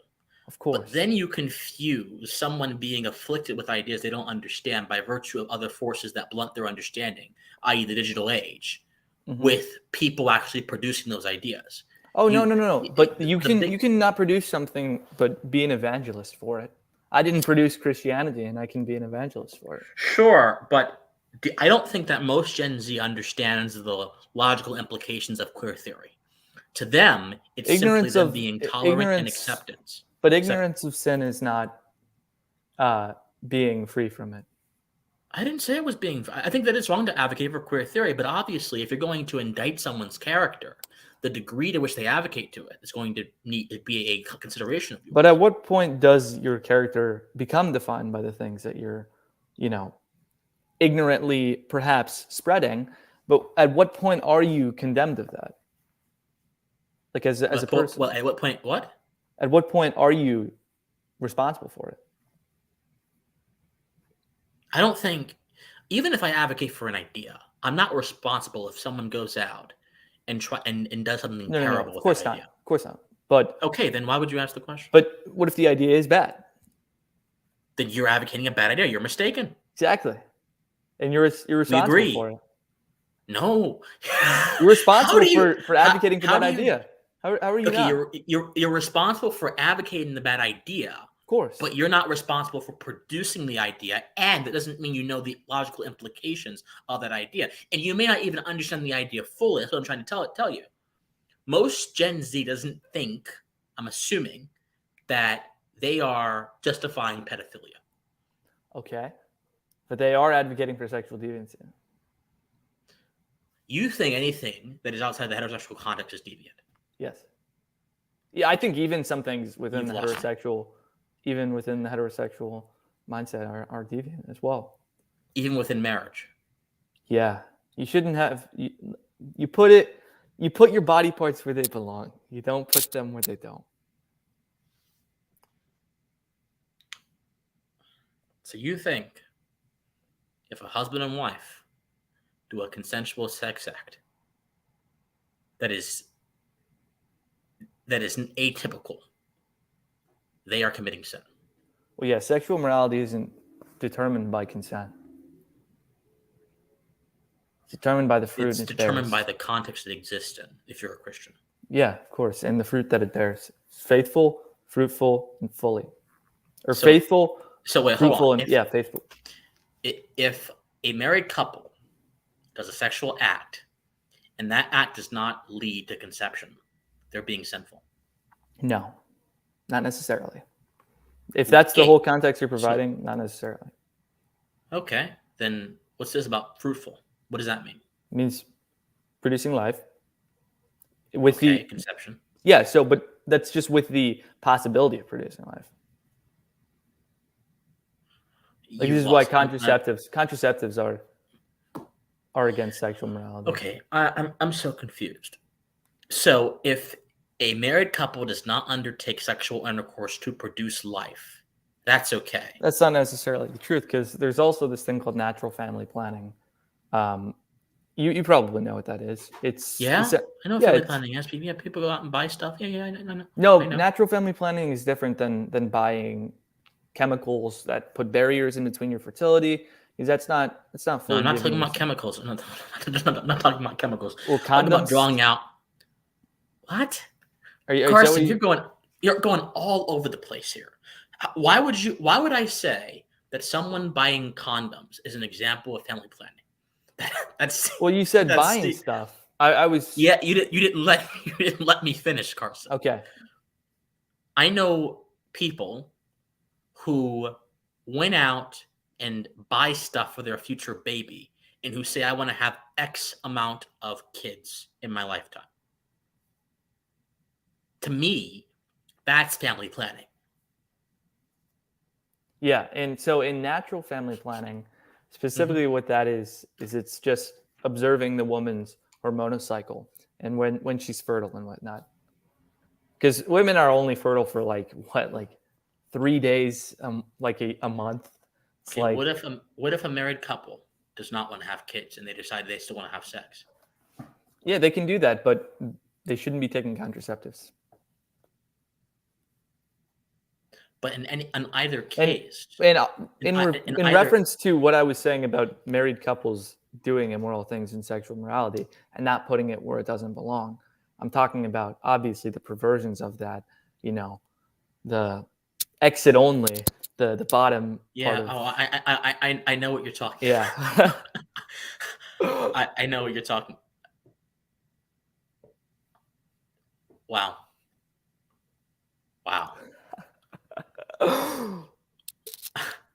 Wow. See, in Protestantism, generally, the marriage bed is undefiled. So whatever you do in the marriage bed, if you are married, doesn't matter. It's a very recent development, though. That doesn't mean it's wrong.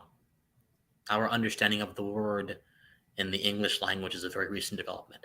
Before the Can you Reformation. show me where in the Bible it talks about butt sex is okay? As long as you're married.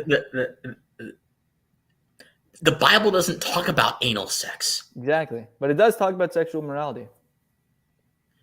Yes, but it doesn't say. It doesn't put specific requirements on within the marriage context on the kind of sex you can do. Well, yes, sure it does. Like we can't masturbate. Masturbation is a sin as well. You're the one consenting. So this is the with whole that. spilling the seed thing, right? The Bible does not exhort against masturbation. The Bible exhorts against lust. Now, Exactly. this is a very weird conversation. It's funny. It's funny as hell though. So if spilling your seed, as the Bible put it, was a sin, then someone who has a wet dream is sinning all the time. That's not true. You have Sure it to. is. No, it's not. You have to fully, and we have this in Catholicism. Your mortal sins are defined as. Yeah, you guys have different categories of sin. Yeah, exactly. But what it is you have to be fully aware and fully consenting to that sin and understanding of you're placing separation between you and God. Masturbation is not a sin. Masturbation Lust is is a sin. No, it's not. Lust is a sin. Masturbation is a sin. It's ultimately a true. perversion of human sexuality. Because essentially you're just manipulating your body as though it's just like chemicals and whatnot No, you're to not. to simulate sexual intercourse, just to trick your body into thinking that you're having sex with a woman, but You're you're not not. tricking your body into anything. Well, sure you are. You're not. No, you're not. No. Well, then what are you doing? The body can tell the difference. Masturbation isn't between- sex. The body can tell the difference between an organ and your like, you know what I'm talking about, and your hand. You're not tricking anything. You're not deceiving Then anything. why This does is your not brain have the deceiving. same reaction, the same activity as when you have sex? Because you're stimulating a sexual organ. Exactly. But it doesn't mean So you're tricking you your are body. tricking your No, you're brain not. into thinking that you're having sex, and it's not sex. It's a manipulation of human sexuality for one's own pleasure. God gave us human sexuality so it would be fruitful. So you're saying that whenever someone has sex, they should be doing it with the aim to create a baby. No, I already covered that. Okay, then what's this about fruitful then? The fruitful part is ultimately the end goal of sex is to create a baby. That's why God gave it to us. Okay, so But you don't se- need to do that every single time you have sex with your wife. okay, then obviously the fruitfulness is conditional, is it not? No. Because you If shouldn't it's not conditional, then why should? Okay, because I don't that understand. because you can't use a condom because you're placing a barrier in between your fertility and your No one's talking about God. We're going But in that's circles. no, but Carson. that's where the fruitfulness comes in. There are many ways to undergo sexual intercourse that leave no we possibility. should move on. This conceive. is going nowhere. No, it's oh boy, Carson. So I think that we've kind of no, it's an important conversation though, because we've kind of shown that our theological differences are incredibly deep. You know, it just goes beyond Protestant versus Catholic. They are incredibly deep. I think Martin Luther would have agreed, though. I think he would have agreed with no, but sex. No.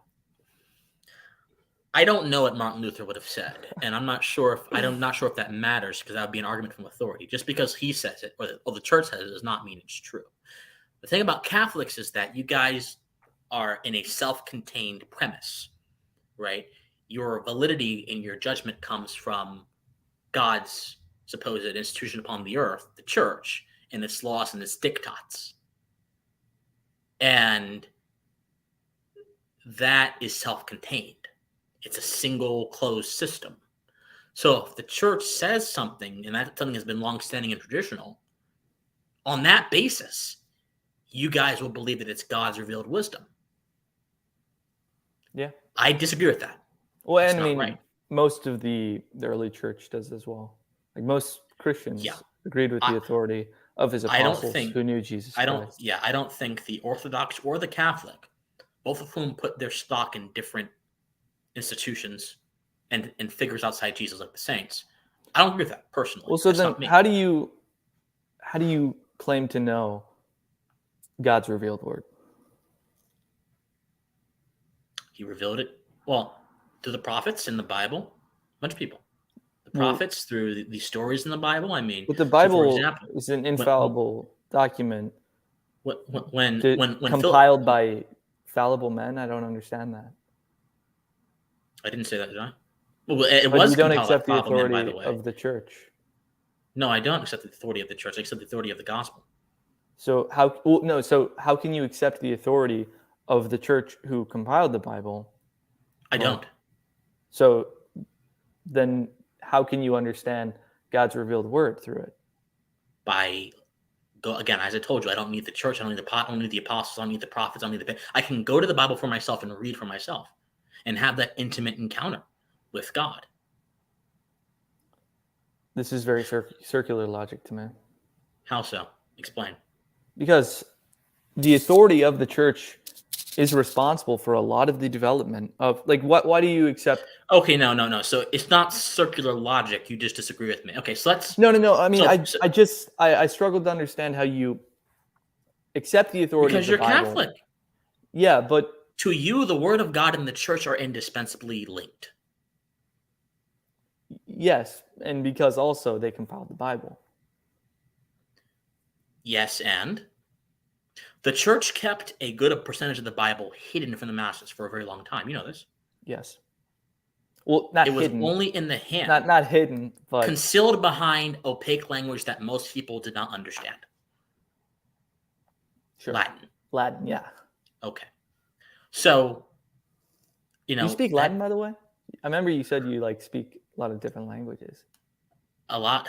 Did I say that? No. You said you Latin. looked into ancient Greek, and I did. Well. So I don't know ancient Greek in a linguistic sense, but I know certain words. I know certain words from a scholarly sense. So there are certain words in the Bible that are, of course, Greek, and I've learned them, but I can't speak it. mm-hmm. So Latin. So let's see, Quid Salve. What else? Canis est in Manor. Canis. I mean, I know a little bit of Latin because I took a little bit of it in high school. That's awesome. But I can't speak it well. I know about the declensions. The only sentence that I can form fully in Latin would be Christianus est in urbum negotium agit, which roughly translates to Christian is in the city doing business. I am much better, although not masterful, at Spanish. That's cool. Even then, I struggle with Spanish too. But that's because I haven't devoted the hours to it. Enough about my foreign languages. So, yes. So we have some deeper disagreements here, obviously. But no, it's not circular, right? Circular logic is when the conclusion just restates the premise. And so I can basically I can break down my argument syllogistically if you want me to show you that the structure of the argument is actually not circular whatsoever. Now, in logic, we have a saying: an argument can be logically sound, but while also being factually incorrect. So let me give you an example. The moon is made of green cheese. Mike went to the moon. Therefore, Mike went to a environment of green cheese. That is a logically sound syllogism. The premise, the conclusion follows from the premise. But is it factual that the moon is made of green cheese? No, it's not.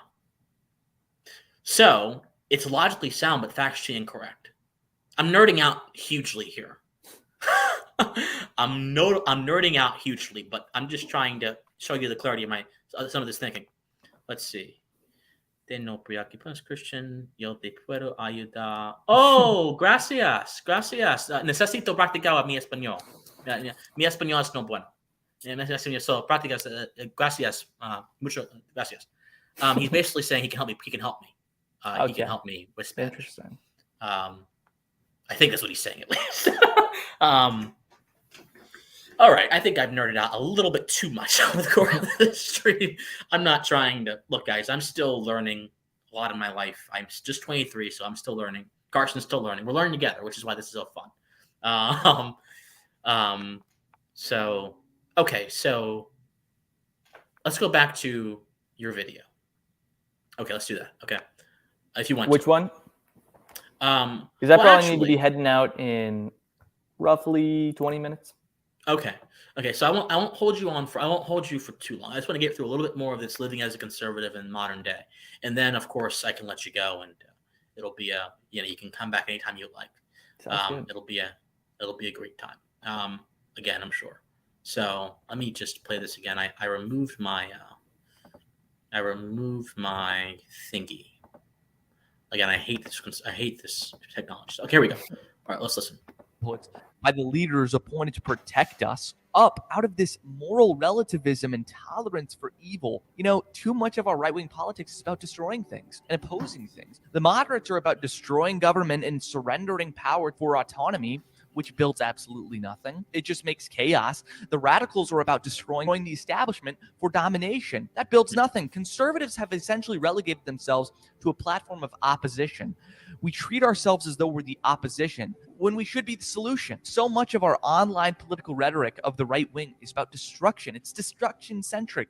I get it. We oppose a lot of things, we critique a lot, but what do we support? What is our vision as conservatives? What do we want to build America into? What does a conservative America look like? And here's the political component. Conservative governance seeks to encourage virtue by empowering the natural institutions of our society. But what are these natural institutions, you may ask? Well, so these natural institutions, they're things that are required to maintain civilization, but they're natural because their origins are not with man, they're with God. God designed each and every human being so that when they develop civilization, they require these institutions in order to prosper and be guided towards his heavenly kingdom. Because that's the goal of all of it at the end of the day. And I'm talking about the institution of the family, the church, the community, the leadership, the nation, the brotherhood, and work. As conservatives, we need to rebuild the family. The greatest capacity for civilizational change is the family unit. Even if traditional families are a minority nowadays.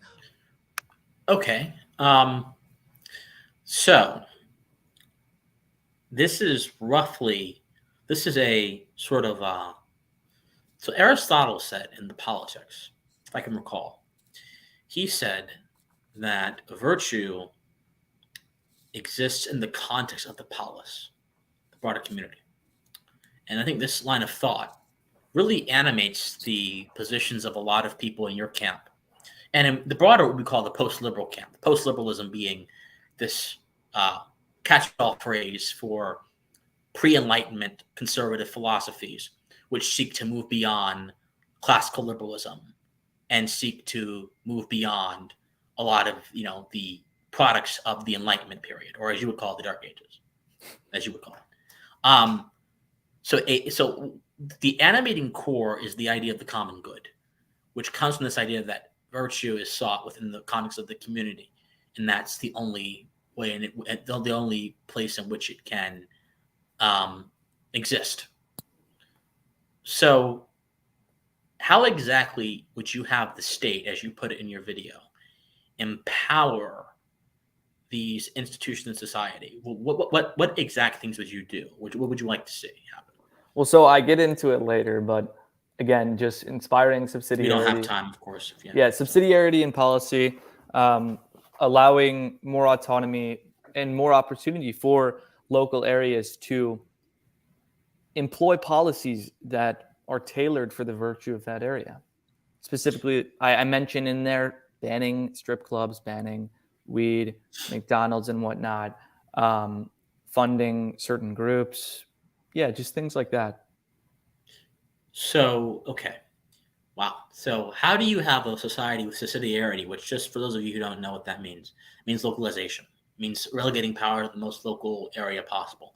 How do you have a society with subsidiarity when that society, while also making these very broad decisions? Because with a society of subsidiarity, you're inevitably going to run into areas that do not believe in banning pornography or banning weed. Exactly. If you have a subsidiarity model and you go to Seattle, Washington, they won't be banning pornography or banning weed. They just legalize meth. So then how does this Christian society of yours happen if you decentralize and let people do what they want to do, which, by the way, so that's is the point. Ethos of classical liberalism. So maybe you should be that one of us. So that's the point, though. There is a top down, there's a bottom up process before you can do the top down one. You have to inspire that virtue in the people themselves, and especially since we don't hold as much political power as we would like to see this vision actualized. We really have to go about changing the social framework. So you believe that if you change the social framework, people will just magically fall into this particular line of thought? No, but I think people will be more inclined to. But there are people that will never be Christians, Carson. Exactly. And those people under this framework, I would like them to be outnumbered, though. Those people under this framework of yours would have the ability to govern themselves in their own communities. Well, yeah, but they would also be disencouraged because that's how society works. You have these chaotic actors who will be a minority and whatnot, and they'll be suppressed by these social stigmas and by social obligations. But if you give the opportunity for these chaotic actors to to cause chaos and to evangelize, to create a discipleship of these chaotic actors, ultimately it's just going to continue and it's going to grow, and that's what's happened right now. But I would like for them to be outnumbered. That's my goal in that. I would like them to go back into their rat caves. So you want the majority to basically be making the moral decision, a Christian majority to make the moral decisions for the rest of society. That's not what I'm saying. I'm saying that's how it exists right now. What? That's how it exists right now. You think the Christian majority is making? No, I think the decisions in majority. America? It's just based on the majority making the decision. Oh, no. Okay. Well, in a Republican system like America, yeah, the majority is actually safeguarded against on several levels. Yeah. Because the Republic is basically just a political filtration system. So I agree with that. I actually really like Republican governance. It's a good system. It actually filters out the power of the majority. Yeah. Which is one of the reasons why you can still worship in your church, Carson. So one of the reasons why someone can't just hold a vote and say all churches in my area are banned. Exactly. That'd be against the Constitution, against our idea of natural law. Okay, so if you recognize that there are already norms and standards that protect your ability to express yourself and to build the kind of community you want to build, no one is stopping you from going out and making your commune or your community and saying, this is the standard I want, and then other people coming in and voluntarily agreeing to it. No one's stopping you. There are people that live up in the mountains. I have that. Yeah. There are people that live up in the mountains that raise entire. But I don't want to live in my own isolated world. Go to Utah. I want to live in society. Go to Utah. There's society down there. The Mormons are everywhere. You go outside of Salt Lake City, you breathe wrong, they'll get you. Go to Utah. And you know what? It is very easy to be like, I just want to go live in the rural areas and live by my own accord. But I think as a Christian, we have an obligation to help some of the people who are not. The people who want to be helped. The people who want to be helped. No, that's not the only thing. I mean, yeah. I didn't like. We've all gone through periods in which we're living in sin, and none of us are ever saying are ever begging for help from anybody. In many cases, we don't even know that we want to be helped until after the fact that we have been. Okay, because that's what living in sin is like. It's like living in a cell, and you don't even, and the door's open, and you can walk out anytime you want, but it's really comfortable. You can just stay there until someone just comes and shuts the door. And guess what? It's your choice whether you do or not. I don't think that's ultimately what we need to be basing our decisions off of. Yes, if somebody wants to be condemned to hell, because every single person has the inalienable right, the primary right to know God. They can know him on their own terms, though. Okay. This is the problem. Yeah, they can know him on their own terms. Okay. But also we have an obligation to spread it to them. Then you can go out and talk. Rights implies obligations and duties. Right. Well, rights in what context? If you don't want me to nerd out about rights, I can go on for hours about this topic.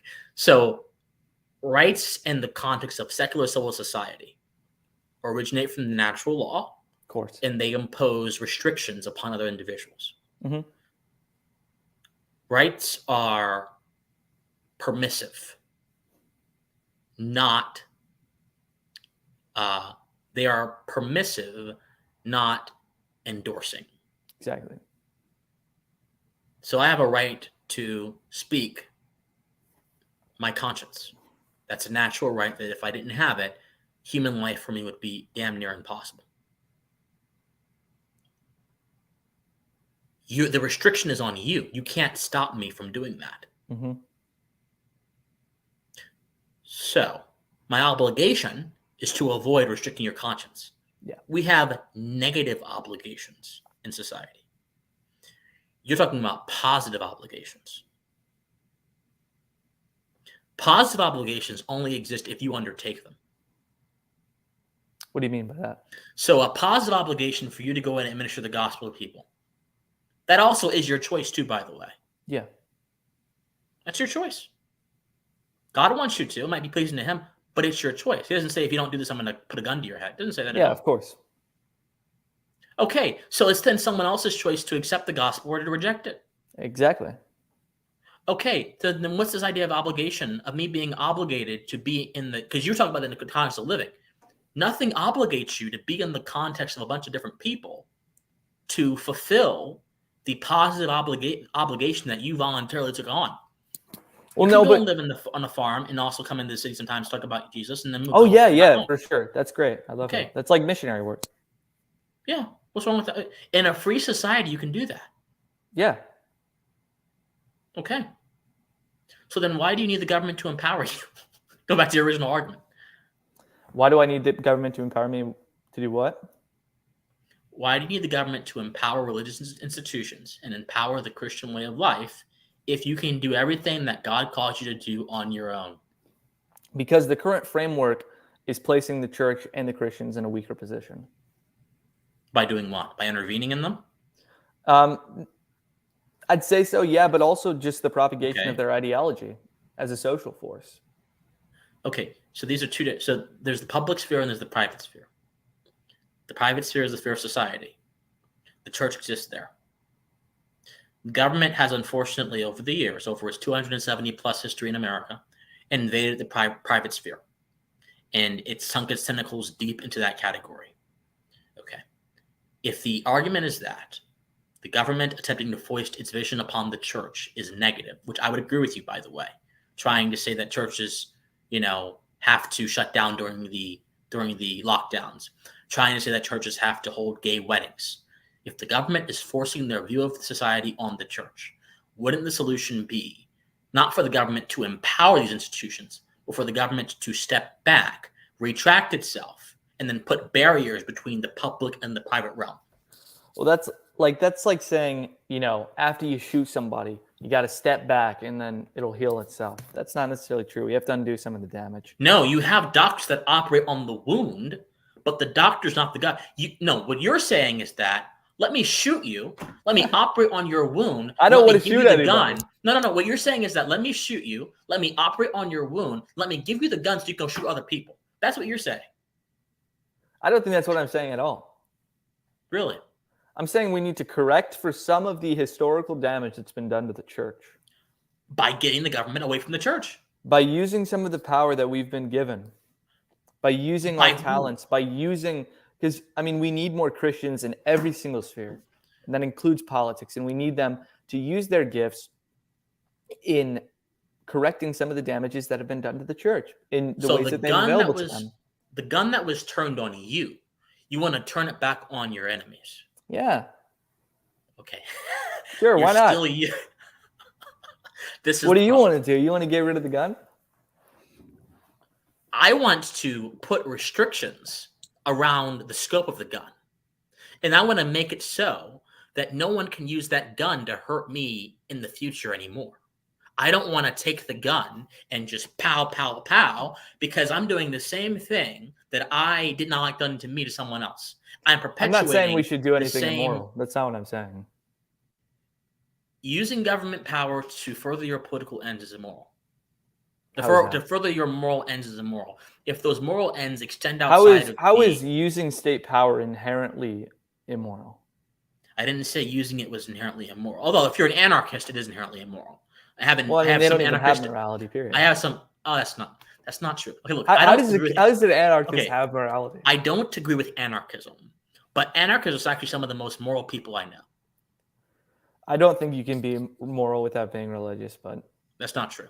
You can be moral without being a Christian or without being religious. I agree. Yeah, but ultimately that's going to be downstream of the Christian. By the way, there are plenty of Christian anarchists. By the way. Oh, I thought you were referring to like left-wing anarchists, like No. By an anarchist, I mean someone who doesn't believe that state power is morally justified and therefore wants there to be a stateless society. I think that's idealistic for sure. But if you're a Christian, but you can believe that as a Christian though. Oh yeah, no. I'm saying like anarcho-communism. I'm saying that's different. That's different. Okay, yeah. So there are different strains of anarchism, right? But most forms of anarchy that we see talked about are left-wing, communistic ones. Talked about where? On Vosh's channel? No, just in general in public nowadays. Public discourse. Well, public discourse doesn't actually understand what anarchism is. Because you'll see public discourse doesn't understand what a lot of things are. You'll see these pundits say there's anarchy in the city. No, there's not anarchy in the city. There's chaos in the city. Anarchy is not necessarily chaos. right? It's become associated with chaos, but it's not necessarily chaos. Yeah, Now, I and have that's because my it's own. I have my own objections to anarchism, and that's a different conversation for a different day. But my main point is this: I don't want to use state power to violate someone's rights in the name of helping them, because I'm not helping them. I'm attacking their will. And guess what? The will, the same vehicle that ensures that they can use their rights to be a morally responsible person, is the same vehicle which can drive them toward or away from salvation. Yeah. Why for would I sure. attack the vehicle that can drive them towards salvation if I want them to receive salvation? So, if your family member is a heroin addict, do you have an obligation to help them and get them the help that they need? No, Really? no. What I have now Is that no, moral? I don't. Me not intervening in somebody's life is not immoral or moral. It's a you don't get a positive from a negative. So here's what I would say. If a family member that I cared about and was close to and knew or whatever was a heroin addict, I would tell them, you're doing a bad thing. If you want help, let me help you out. But I don't have an obligation to get involved in their life and tell them how to live. They are an adult. They have the ability to make choices, and those choices will lead them to wherever it leads them. To your own form of self-destruction. I confess to Almighty It God may- that I have sinned in my thoughts and in my words, and what I have done and what I have failed to do, through my my most grievous fault. That's what we believe as Christians. You have your failure Hallelujah. and Yeah. your ignorance, or not ignorance, your refusal to do anything is a sin against your brother. Who said I'm refusing to do anything? What Well, I'm refusing to do, you saying you're not I'm gonna do refusing to anything. end. I'm refusing to. No, I didn't. No, that's not what I said at all. I said I would talk to them and say this is not a good idea. But ultimately, am I going to try to interfere in their life? Am I going to try to force them to be better? No, because guess what? That's what true love No. is, though. No, it's not. Love is not Sure it forcing is. someone to do what you want them to do. That's No. evil. Getting That's- them the that's help that they need. hubris. I can't make a horse drink water. Let's make this quick because I have to go in a little bit. Sure, I'm going I to can't dinner. make a horse drink water, Carson. If I was going through a Oh, hard time, of course, I'm not saying you can align every single person with your will. That's not what I'm saying at all. But you shouldn't try to align anyone with your will against their will. You should offer your charity. Your charity. I just told you I would. I just told you that I would advise them against doing that action, but I won't force them. Yeah, okay. You can't force anybody necessarily to do anything. That's what I've been trying to say. That was your premise. So that's my point. But you're going against what I asked you originally, that if you had a family member who was a heroin addict, would you help them? I would tell them that what they're doing is not good, and I would offer them assistance, but I'm not obligated to do that. And I think as a Christian you are. And I think as a human being you are. No, I'm not. Morality is split into two categories. We have primary virtues and secondary virtues. Primary virtues are behaviors that society needs if it's going to exist, if it's going to preserve itself. So, for example, being truthful is a primary virtue. If you have a society of liars, nothing will work. Exactly, Being just, that is, protect people's rights, is a primary virtue. You have a society where there are no limits, people can just go in and steal your stuff or kill you and do whatever they want to you without any impunity, without any consequence. That's not going to work. These are objective duties that we all have, and they also put obligations upon us as well. Exactly. Secondary virtues are things that enhance the character of society, but are not necessarily obligatory. I do have to go in like 1 minute. Sure. I'll let you go. And so I believe that charity is a secondary virtue. Because if I'm obligated, I mean, it's one of the main biblical verses. Charity is a secondary virtue. So if I'm obligated to undertake charity, I'm also obligated to give other people my resources because it's charity. Is that not endowed in the second most important commandment, to love thy neighbor? Is that not? I can love my neighbor without trying to engineer their life. What does it mean to love thy neighbor as you love thyself? You respect yourself by understanding your limits and understanding the components of yourself and understanding that you are a human being vested with free will, and loving your neighbor as you love yourself is going to be a reflection of that truth. But to see so them suffer because of their indulgence in sin is not a loving thing to do. It's a shame, but I can't fix that. They have to Of be the course not. one to make. But They have your to be the one to charity, make your the charity first step. can help bring them towards God. Not if they don't want God. Exactly. You can reject God's grace and you can accept it. We agree on that. All those drug addicts in San Francisco and New York who are being given needles, who have been ministered to, they have rejected God. Exactly. And that's So why what do that's you why the do? last thing you got to do, you just got to get them off the drugs. You got to use brute force. How? If someone wants something, if someone wants to indulge in vice, they will I have do to it go. first. I'm staying too long. Right. No, it's fine. No, it's I really enjoy talking with you, Christian. I thank you for having me on the show. I really appreciate Thank it. you. I'm Thank sorry you I for have to coming on. leave so early. No, it's fine. Thank you for coming on. I appreciate it. You're a very nice guy. We disagree on a lot of things. Okay. But I think that I think that you're someone to watch, and I think that you will blow up on YouTube. It's just a matter of time. Well, thank you. I really appreciate that, and you too. Yeah, I mean, you're gonna be one of the greatest thinkers of our time. I mean that truly. So you're way too nice. You're way too nice. All right, you're a I'm gonna blessing stay to the on generation, man.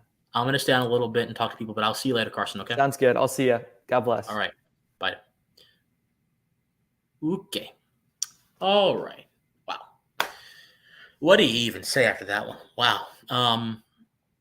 Okay, let's read some of these comments, guys. Jeez.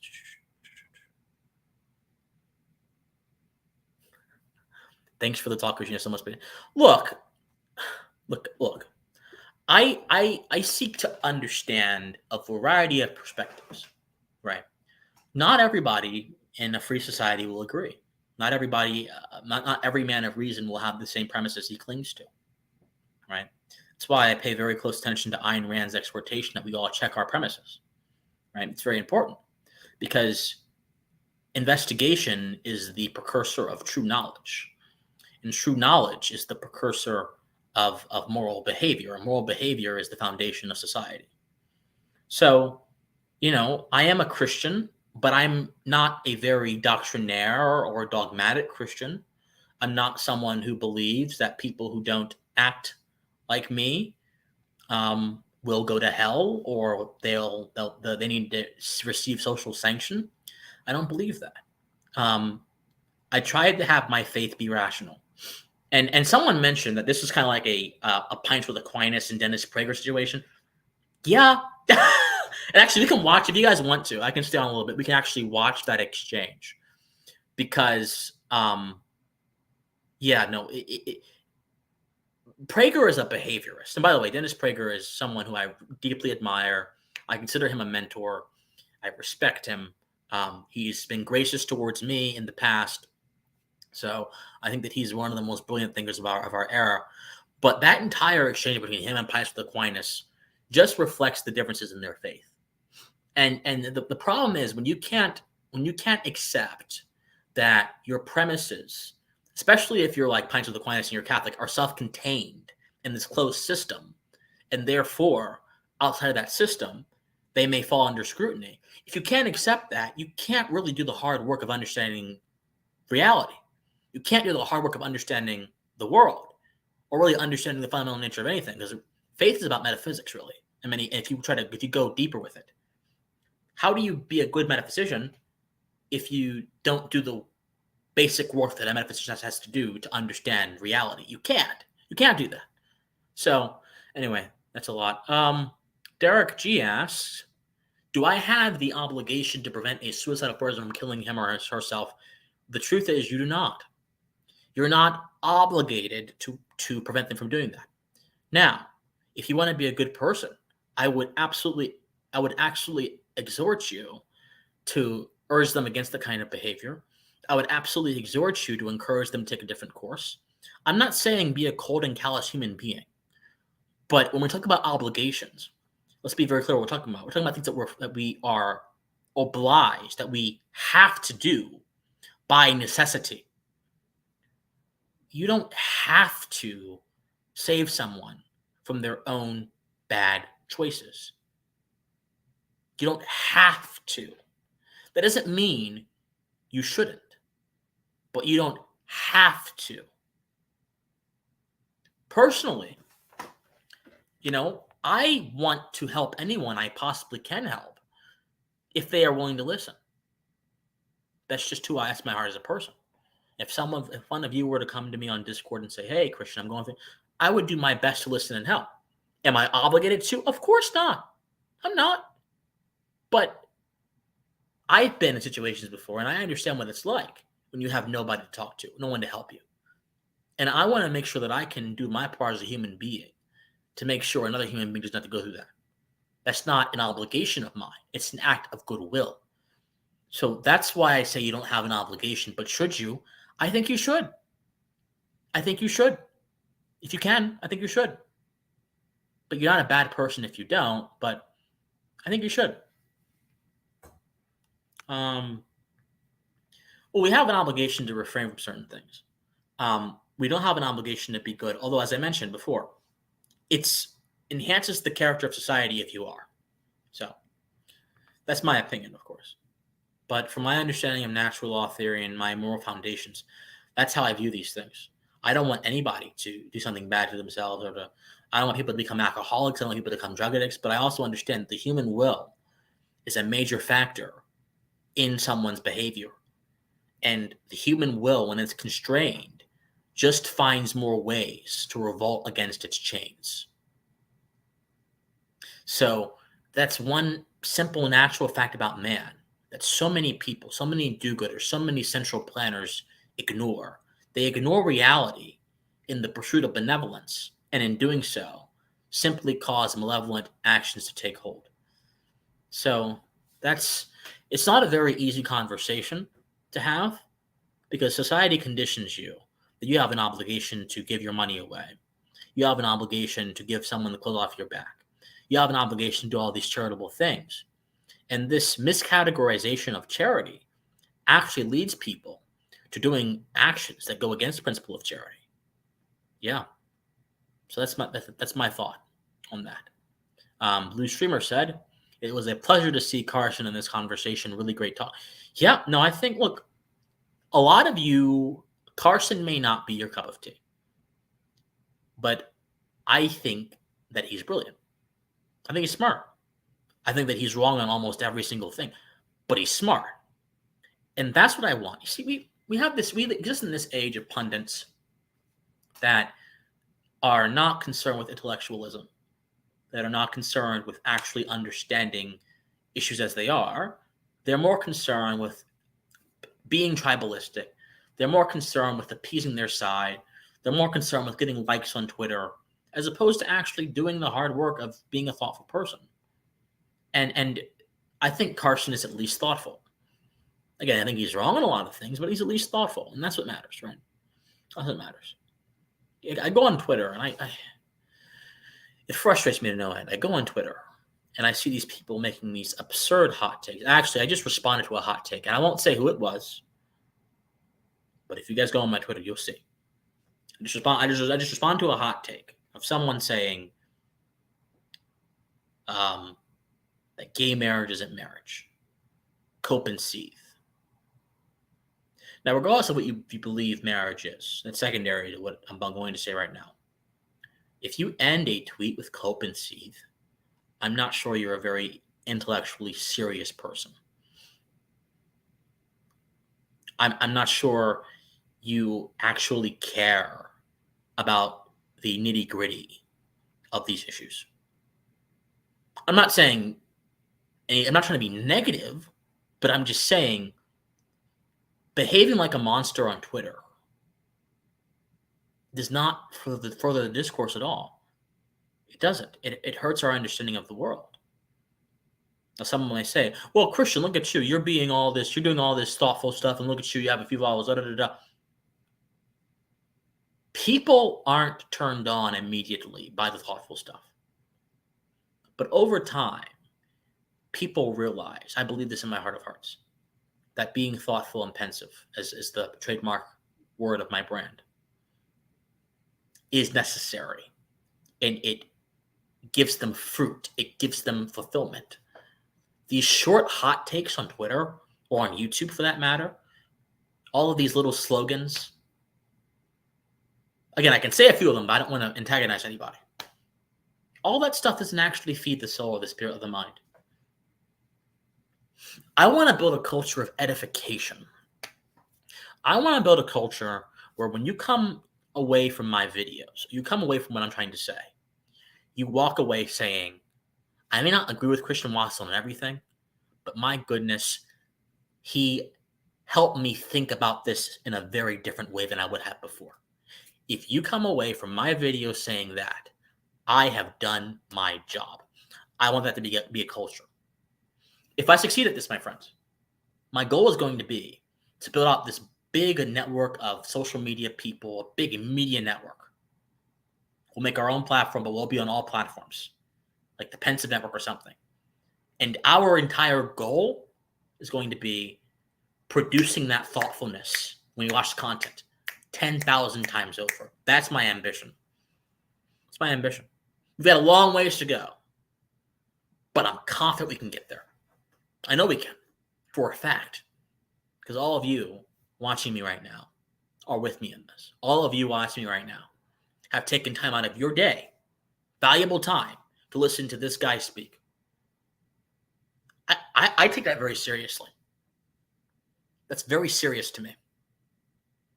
It's very serious to me. Very serious to me. I missed some comments. Let me go up here so I can repeat some of them. Oh, I can talk to some of them. A lot of them about Carson in the interview. Yeah.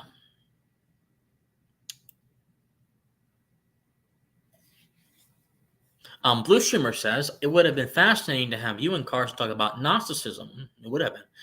Especially since you two referenced St. Augustine. He was a Gnostic 10 years before being a Catholic. I didn't know that, Blue Streamer. I didn't know that. Yeah, Gnosticism is quite interesting, actually. It's a very opaque and vague subject that a lot of people tend to not really get. I'm still learning myself, but it is quite interesting, isn't it? I actually had a friend who was a Gnostic Christian. He calls himself a Gnostic Christian. How you reconcile that, I don't know. But I had a friend, and we talked about it.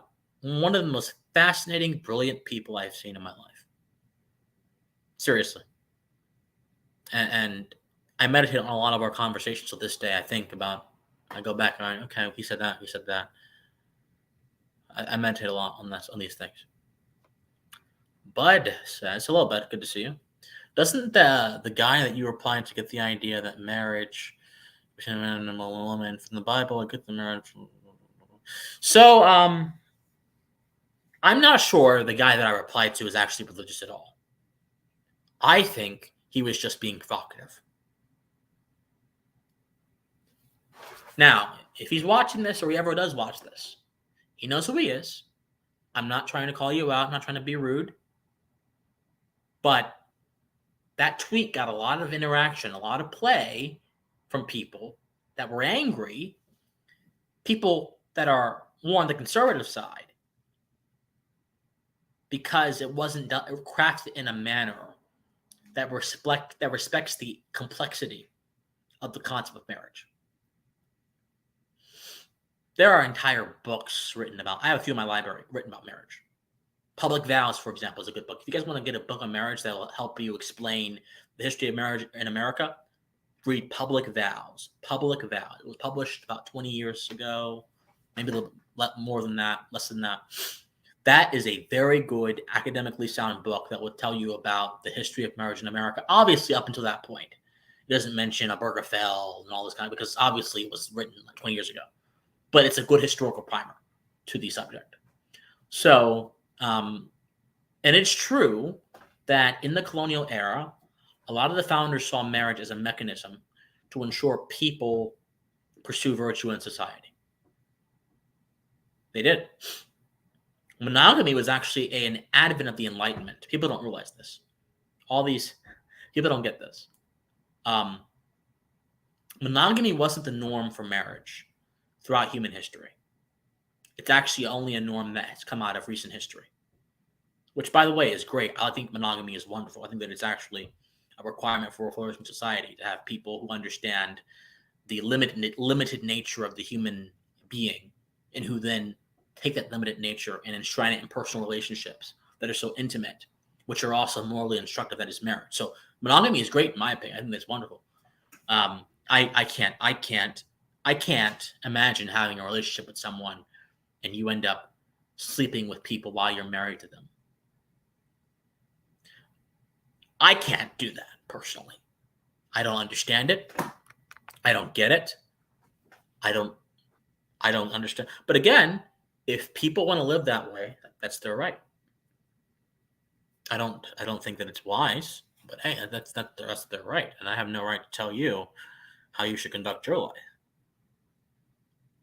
I don't have the right to do that, but I can tell you that I don't think it's wise, though. Not wise at all. But yeah, so the guy I was responding to, but I don't think he was trying to invoke deep thought.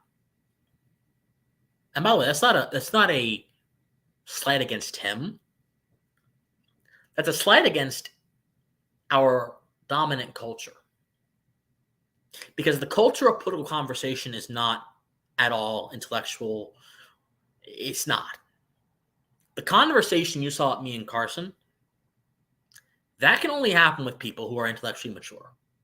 Most other people who are against Carson's ideas, who would talk to him on this kind of format, will be trying to tear him apart or embarrass him. If Destiny had been in my place, as opposed to Carson, this would have gone differently, and not in a good way. Not insulting Destiny, I'm just saying he comes from the genre of destroying your opponents to build yourself up, to build your following up, to build your wealth up. The debate bro genre. One of the most horrid forms of content on this website, on the internet. Many of you may notice I don't do many debates these days. Why? Why is that? Because I want to make sure my interlocutor is A, acting in good faith, and B, not pursuing a conversation with me to build themselves up, but to instead build a moment where both of us can get closer to the truth. That's my objective. Most people on the internet who do debates are only doing it for their Instagram reels, for their YouTube channel, to get popular, to get famous, or to be known as a debate pro. That's not my thing. Do I want to build my numbers up? Of course I do. Hell yeah, of course I do. I want my numbers to go up.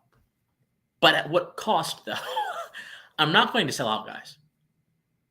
I will not sell out. Nope, I can't do it. I have been told by several people over the course of me doing this that I'm too intellectual. This is their words, not mine. For people to actually embrace me. My response for the past 3 years has always been, you have a low view of humanity. I have witnessed over the course of these 3 years parents who were not involved in their child's education become tiger moms and dads and overtake the school board system and say no, no, and absolutely no to subversive ideologies attempting to snake their way into our educational system. We haven't really seen that in America before. We saw it a little bit with the intelligent design debate in the mid-2000s, right? Where you had a lot of Christian parents very mad that their kid were learning evolution. Okay, we saw that, but that was just a small niche thing, right? The reaction we saw against gender ideology and critical race theory in our schools was seismic, revolutionary, and novel. If we had the mentality that no one cares about what's being taught in the schools, no one cares about what your children learns, no one is dedicated not to be politically involved. If that was the mentality that we had, we would never have had the backlash that we've had against critical race theory and gender ideology in the schools. I have faith in humanity. I have faith in our ability to overcome the cultural giants that we face today. I have faith in man's ability to reason and to use that reason to refine his passions and then use that reason to discover the truth. I have faith in our ability to go back to where the founding generation was in their mentality towards society and government. That is, a government is meant to be constrained and limited to the preservation of justice, not to take an active evangelist role in society. That is, government is meant to not inform society, but to preserve society from its foes. And as individuals in society, we are meant to go out there and pursue virtue on our own terms to enhance the nature of society. I believe we can get back to that. But I have so many enemies right now. To my left, I've got crazy blue-haired people. I've got second wave and third wave feminists. I've got Antifa. I've got the entire woke crowd. Right? I've got the old school progressives from the new left that are still around. Although they're actually the least concerning faction to me in my battlefield. To my right, I've got crazy traditionalist post-liberal collectivists that want to bring society back under this idea of the common good, which necessitates state tyranny. I've got a lot of different foes on the right. I've got red pill culture becoming more destructive, because that red pill culture is actually a good thing if you think about it. But if it gets to a point where everything that has been said in the past by a major personality is blue-pilled because it was commonly accepted, you will do the same thing leftists do. You will do the same thing leftists do and forget the wisdom of the past. I've got racial collectivists on the right. I've got post-liberals. I've got not true nationalists, but false nationalists. I've got pre-Enlightenment, anti-Enlightenment traditionalists. And on both sides, I'm surrounded. These factions, many of them benefit from not having a cross-cultural, cross-political, cross-ideological conversation about what's happening in society. Now, some are obviously better than others. The post-liberals, your homozoni, all those people. Okay, they are smart people. I think they're wrong, but they're smart. And I can actually talk to them.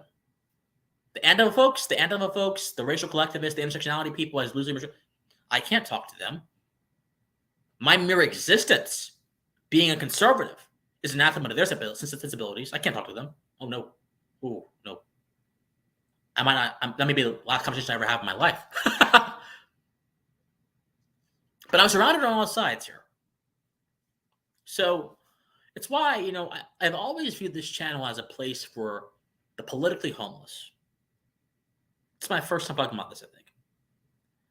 Because I think I can make more headway with people who don't feel like they have a home in our tribalistic society and who are ideologically open.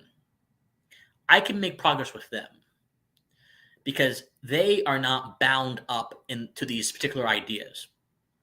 They don't have a set of premises that they already endorse. And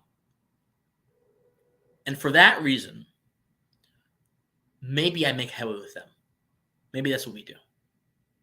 But in any case, guys, I'm going to keep going. We're going to keep having conversations like this. Going to keep doing out. If you guys want me to, actually, I should probably put a poll in the chat. If I knew how to do that, I would. Do you guys want me to do more live streams? Is this something you guys want?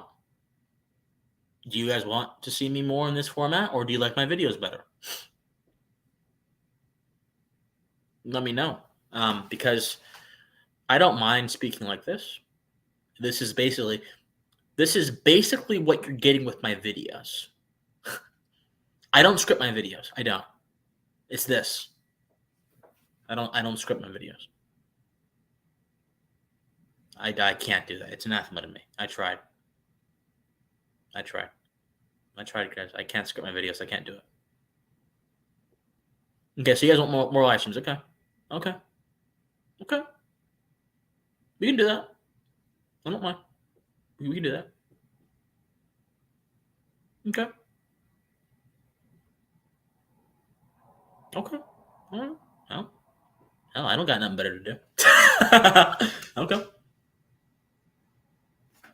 Okay. If there's an audience for it, guys, I'll do it. If you guys, the number we have people, we've been hovering above a certain number of people on this live stream the entire time, most of the entire time, which makes me happy. This is my first live stream in 6 months. 6 months, I think. Maybe more than that. And we have over 10 viewers consistently, which blows me away. I am so happy. I am so thankful. That blows my mind. Wow. That blows my mind. So thank you. Thank you. I appreciate it. That's just amazing to me. Patty says, seeing your thinking process is better when it's live. Thank you. Thank you. Yeah, because people are like, you script your videos, or you must be reading notes. No, I don't do that. I don't do that. If I make a speech somewhere, I might have it like my speech in Florida that you guys saw. What I do is I'll like write some words and some bullet points, like, okay, talk about this thing here, this thing here, this thing here, this thing here, this thing here. But do I have a whole ass speech? Hi guys, I'm Christian Watson. Yes, thank you for letting me come to your institution today. Yes, I'm happy to be speaking at this conference. Okay, guys, the left is bad, guys. The left is good. The left is bad. The right is good. Okay, this is how we do it. Fuck that. No, it's like I'm gonna set up on that platform, and the same fire you get here, you'll get it there. It won't be pretty, it won't be refined, it won't be like a Lincoln Douglas speaker, but that's not my style. Okay. For a long time, I tried to sound as ornate and profound as possible. I find that I actually give people more value when I'm speaking like this, because I keep true to myself while still communicating in a raw manner. So that's what I'm going to do. Thank you for being here, KJ. I really appreciate it. Thank you so much. I appreciate it. I do. Bronze live stream where we debate conspiracy. I don't know what that means. Your Roe v. Wade live stream had one of the best rants I've seen. That was actually kind of my last live stream. That was almost over a year ago. Dang. Wow. Damn.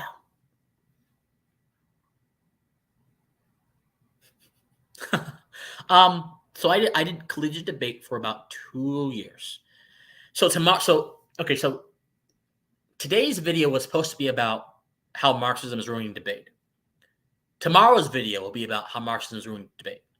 I'll put that up tomorrow because after this, I'm not in the mood to do much work. But there was an article written, and I can pull it up if you guys want me to. There's an article written on Free the Press by James. I forgot what his last name is, but he's an associate of mine. And it basically talks about, some of you probably heard of it, how high school debate does not allow for actual debate. Well, yeah, it doesn't. Not only does high school debate not allow for this, but neither does college debate. I did college debate. College debate was actually my first encounter with critical race theory and postmodernism. If it hadn't been for college debate, I highly doubt I would have made this YouTube channel. I doubt it.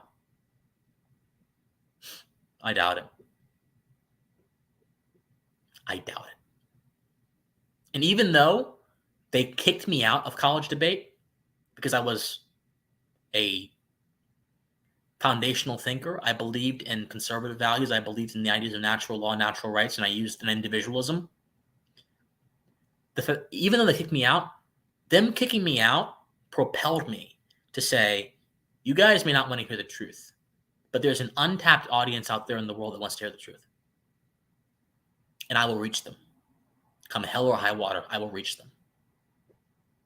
I will reach them. And for the past 3 years, that's what I've been trying to do. So college debate actually helped me significantly, even though the process was painful.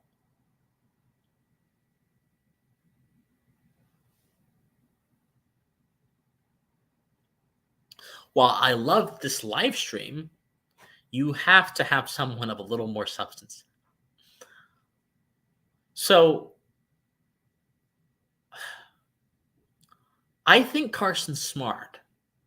I just think he's really wrong, and he hasn't thought through a lot of his positions.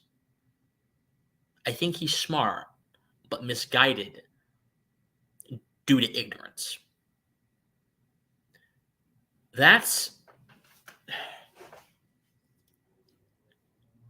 Yeah.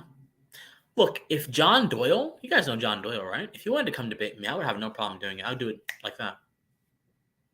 I don't have a problem doing it.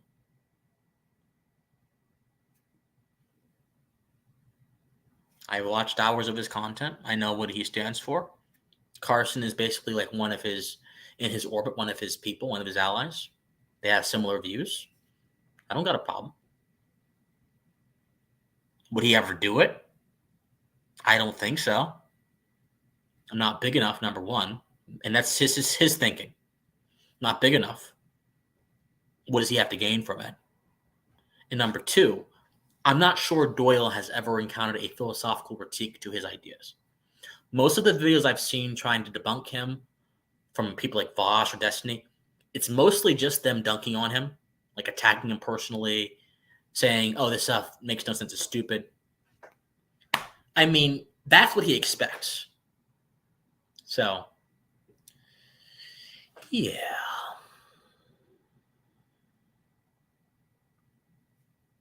Hunter Avalon. Yeah, Hunter Avalon. Yeah. Yeah, Hunter Avalon. Hunter Avalon is a symptom of the problems that we have in internet debate and political conversation in general. Hunter Avalon simply cares about getting views. I don't think he has a principled bone in his body. I remember when Hunter Avalon was a dyed-in-the-wool conservative, when he was like a Instagram conservative. I'm old people. I remember when he was like that about 7-8 years ago.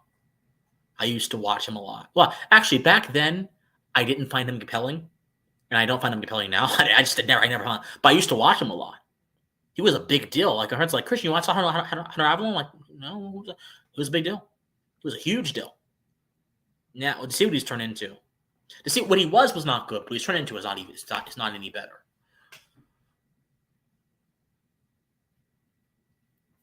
I came across some critical theory idea in a college credit English class, which a text considered curing autism as destroying autism. Yeah.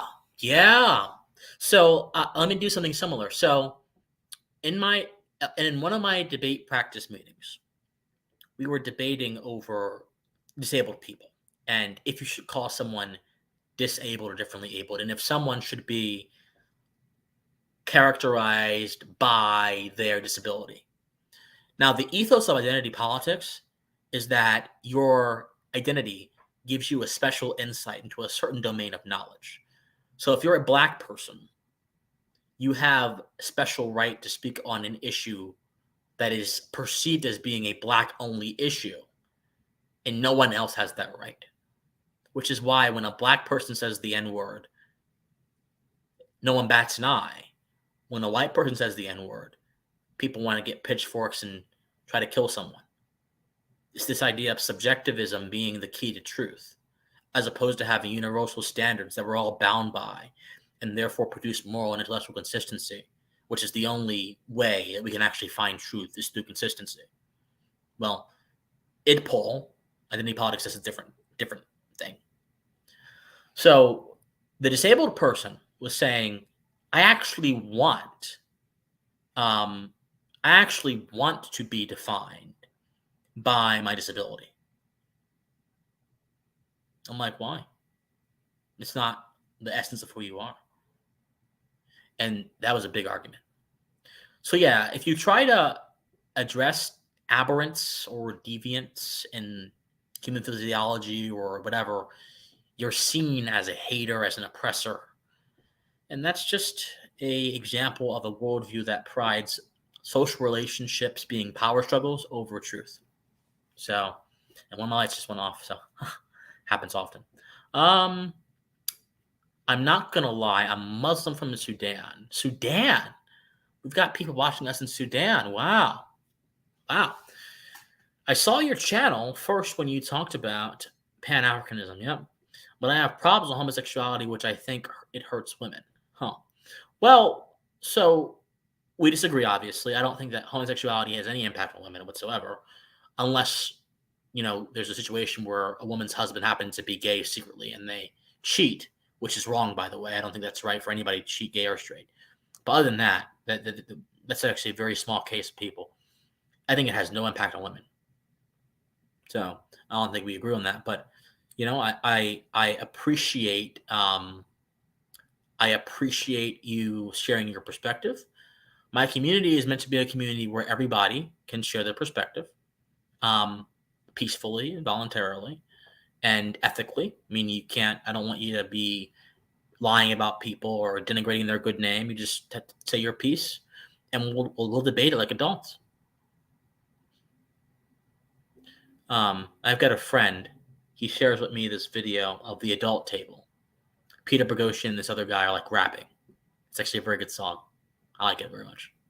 That's how I handle my discourse here online.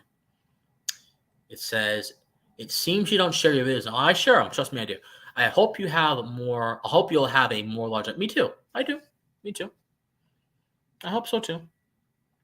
But here's the thing about that. It's all about persistence. Some people get involved in this immediately for the fame and the money that comes with it. Because you can make a lot of money doing this, by the way. You can make a lot of money. I don't do it for those things. I've been at this for 3. I'm going to actually play you guys my first serious video. Who wants to see it? My first serious video. This was the moment when I decided, you know what? I'm going to be a YouTuber. That was about 3 years ago, I think. I'm going to play it for you guys. But yeah, I don't do this for the money or the fame or the clout.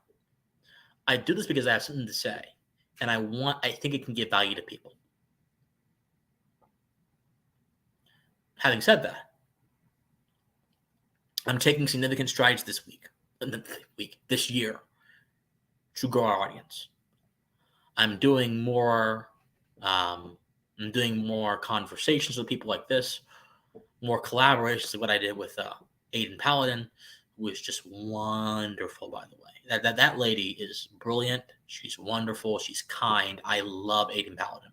We're doing more stuff like that. I've got a few folks I'm in contact with and I'm trying to set up something with. So we're trying to grow the audience. Here's what I think is going to grow us. Here's what I think is going to actually blow the channel up.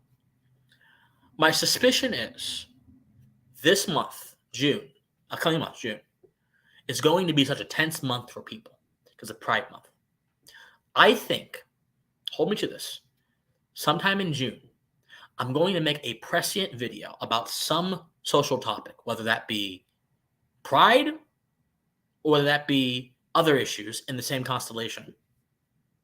And that's going to take this channel from where we are right now to the stratosphere. I have a feeling. It's my gut feeling.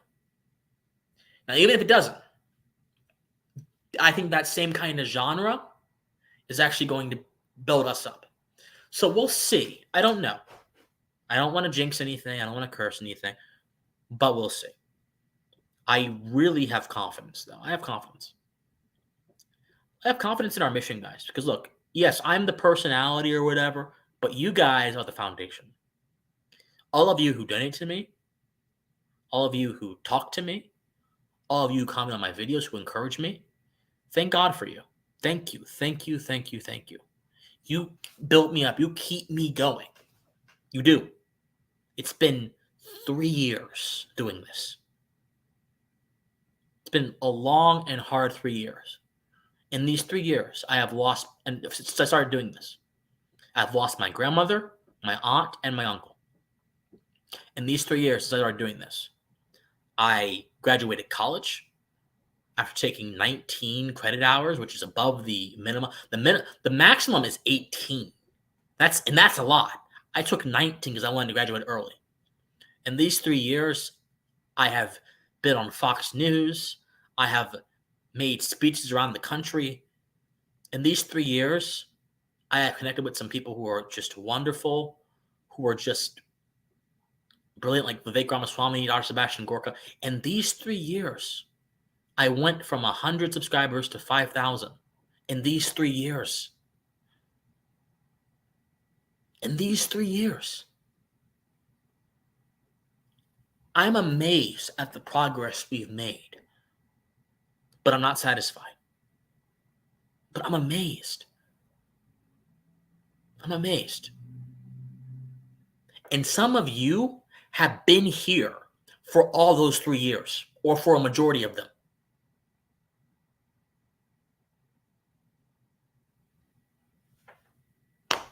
So I'm confident in us, guys.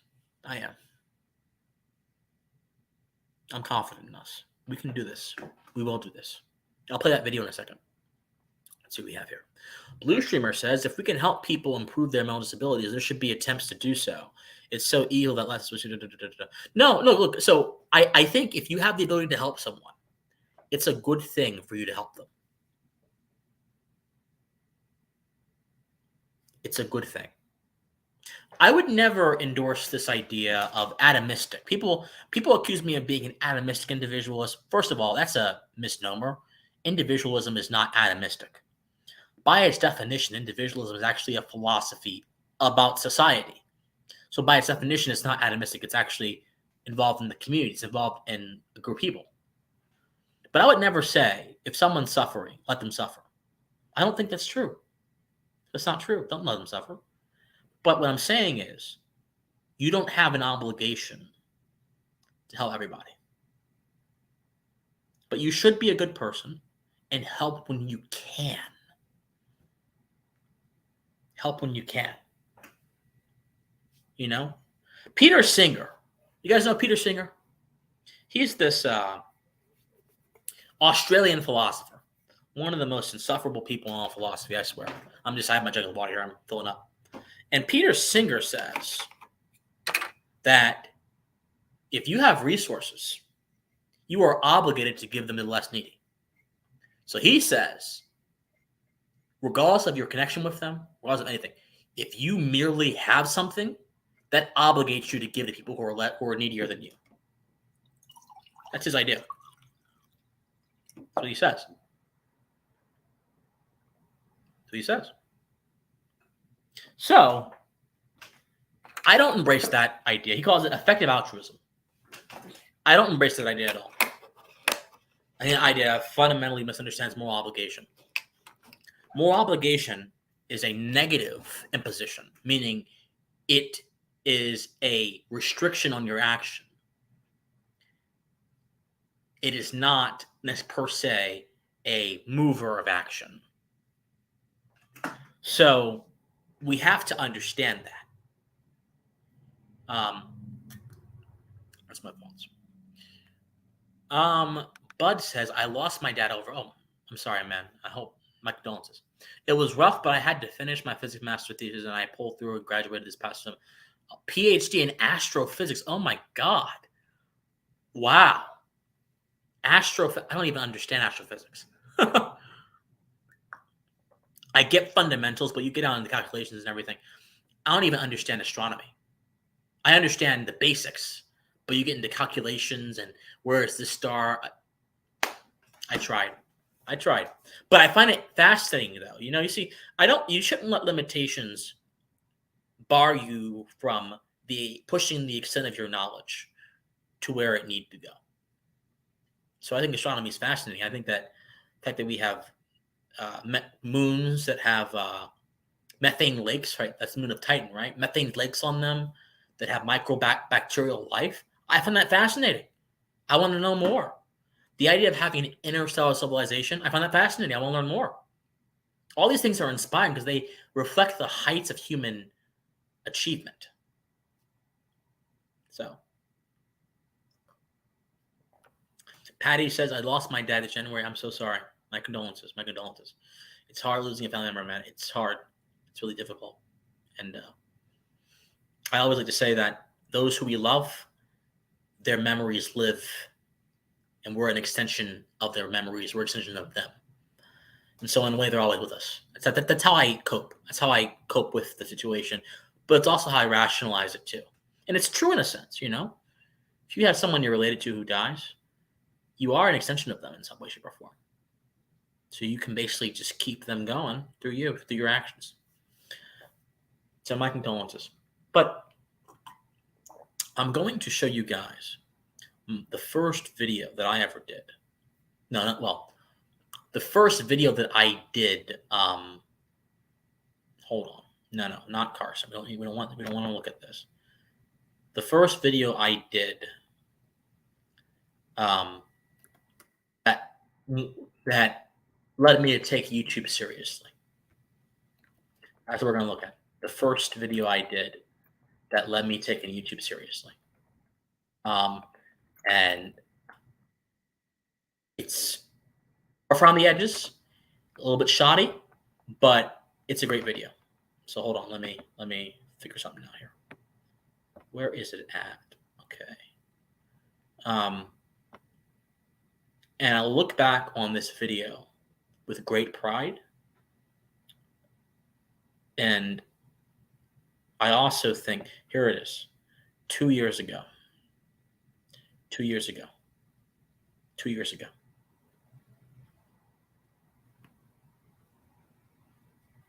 Let me see. 2 years ago, here it is.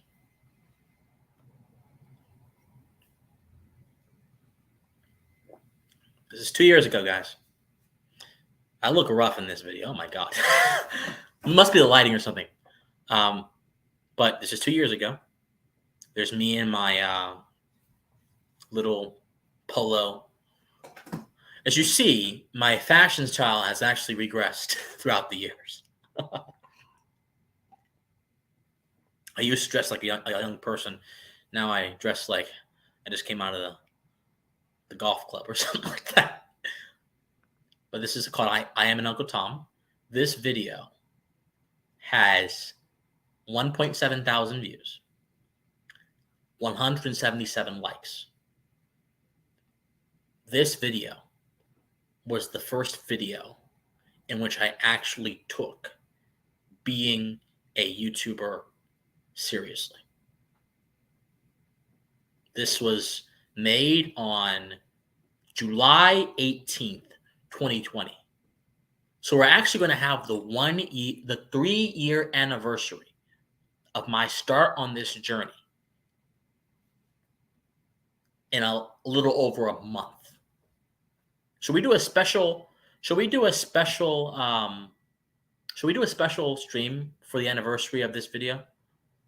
Maybe we should. July 18th, 2020. This was in the middle of the pandemic. I think. Was it? Hold on. No, it wasn't. Christian, you're going crazy. Hold on. The pandemic started in 2021. Then continued. Yeah, so this is not in the middle of the pandemic. Excuse me. It was not. It's not. But still, this was in a period of my life where I was uncertain about this whole YouTube thing. And I kept seeing people say, Christian, because I was writing articles back then. Christian, you like to write articles, but maybe you should consider doing YouTube. I'm like, doing YouTube? What are you talking about? Oh, maybe you can. So I'm like, okay, we'll see. Who's going to watch me? I put this video up. I placed it on my Facebook page. In the first few days, it's 1,000 views. I'm like, what? Poorly edited. The lighting's messed up. Background's messed up. It's on The same webcam that I used to film that video, I'm using right now, actually. Same old webcam. What? 1,000 views. This is the spark that lit the flame. So let's watch it, guys. Enough of me talking. Let's watch it. Let's watch it. Most African Americans who have countervailing political opinions are regarded kind of like. Also, excuse the audio. I was recording on a potato. Excuse the audio. Let's watch. Like this. So yeah, Terrence K. Williams. Now we know he's a known coon. What I don't like about Mammies and Uncle Toms, especially Candace Owens and that officer Brandon Tatum. Fuck you, both of you. With a Uncle Tom. Okay, let's pause. That guy, I cut him off, but he was saying, F you, both of you, with a wooden, you guys know what starts with D and ends in O. So he had some very odd, to this day, 3 years later, he had some very odd sexual fantasies.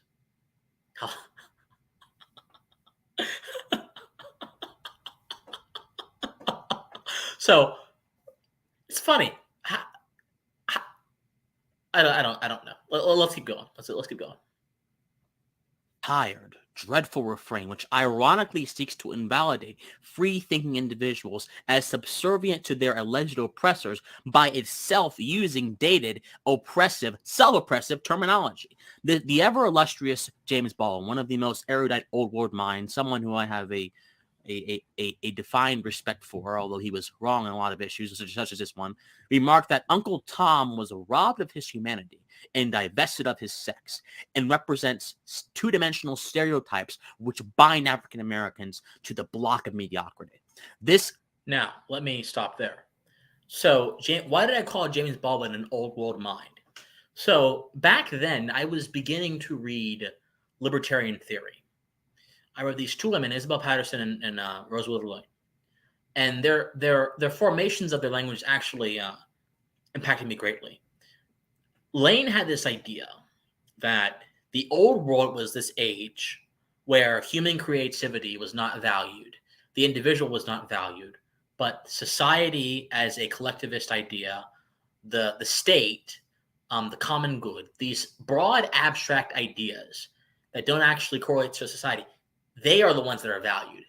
And James Baldwin is actually in that. He was very deep in that mindset. That's why I called him that.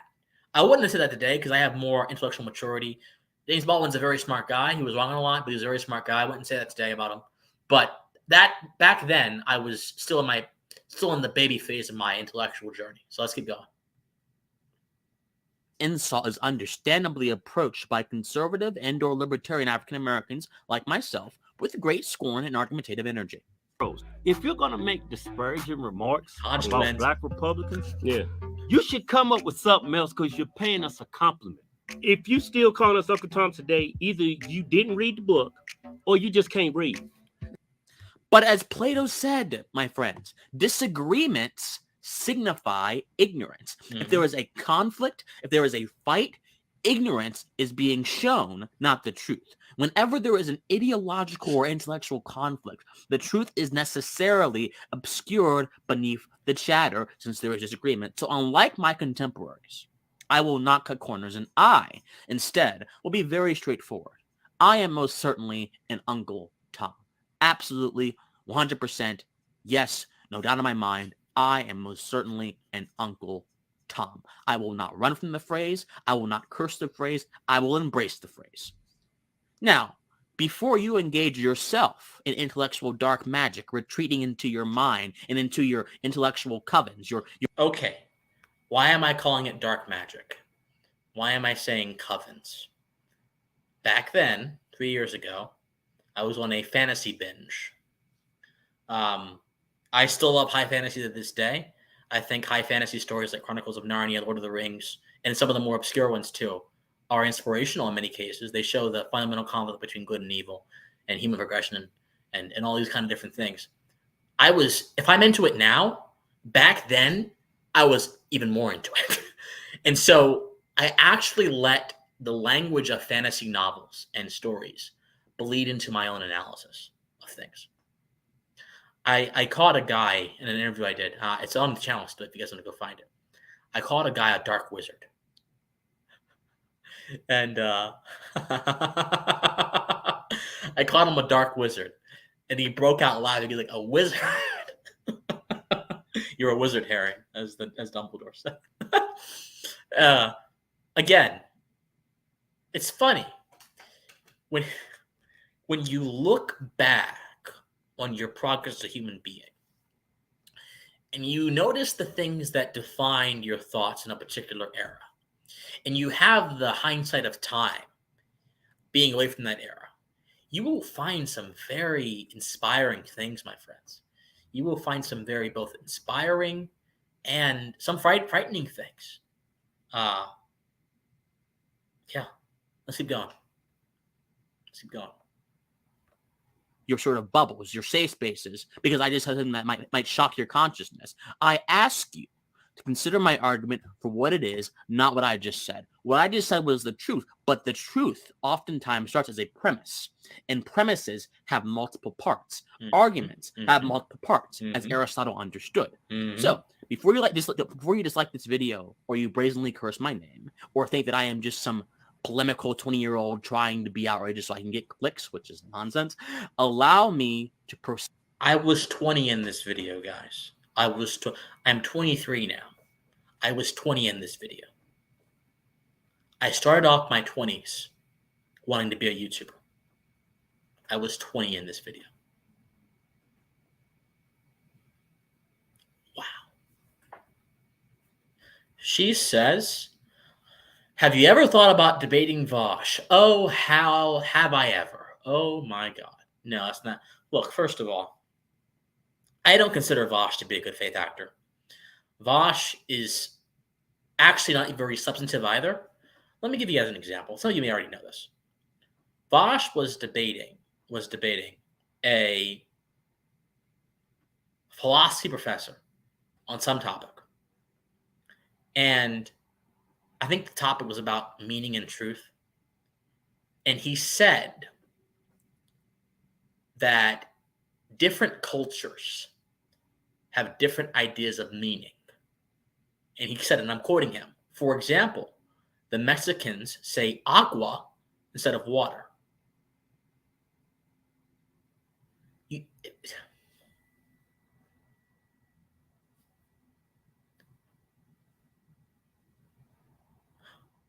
I don't know how people take him seriously. Vosh said this to a philosophy professor. So I don't know. I don't want anything to do with him. So here's the thing. When I first started the channel, people said, you need to go debate Vosh. I'm like, okay, when I get an audience, I'll do it. Because if I debate Vosh right now, at that point in time, I will have leftists in my audience who will constantly attack me and antagonize me, and I don't want that. I want this to be my job, and if it's going to be my job, I need to have people who like me. Even at this point, I won't do it. Let's talk about when we get 20,000 subscribers, 30,000. Then maybe I might do it. But even then, it's not going to be productive. Jesus. Anyway, let's keep going.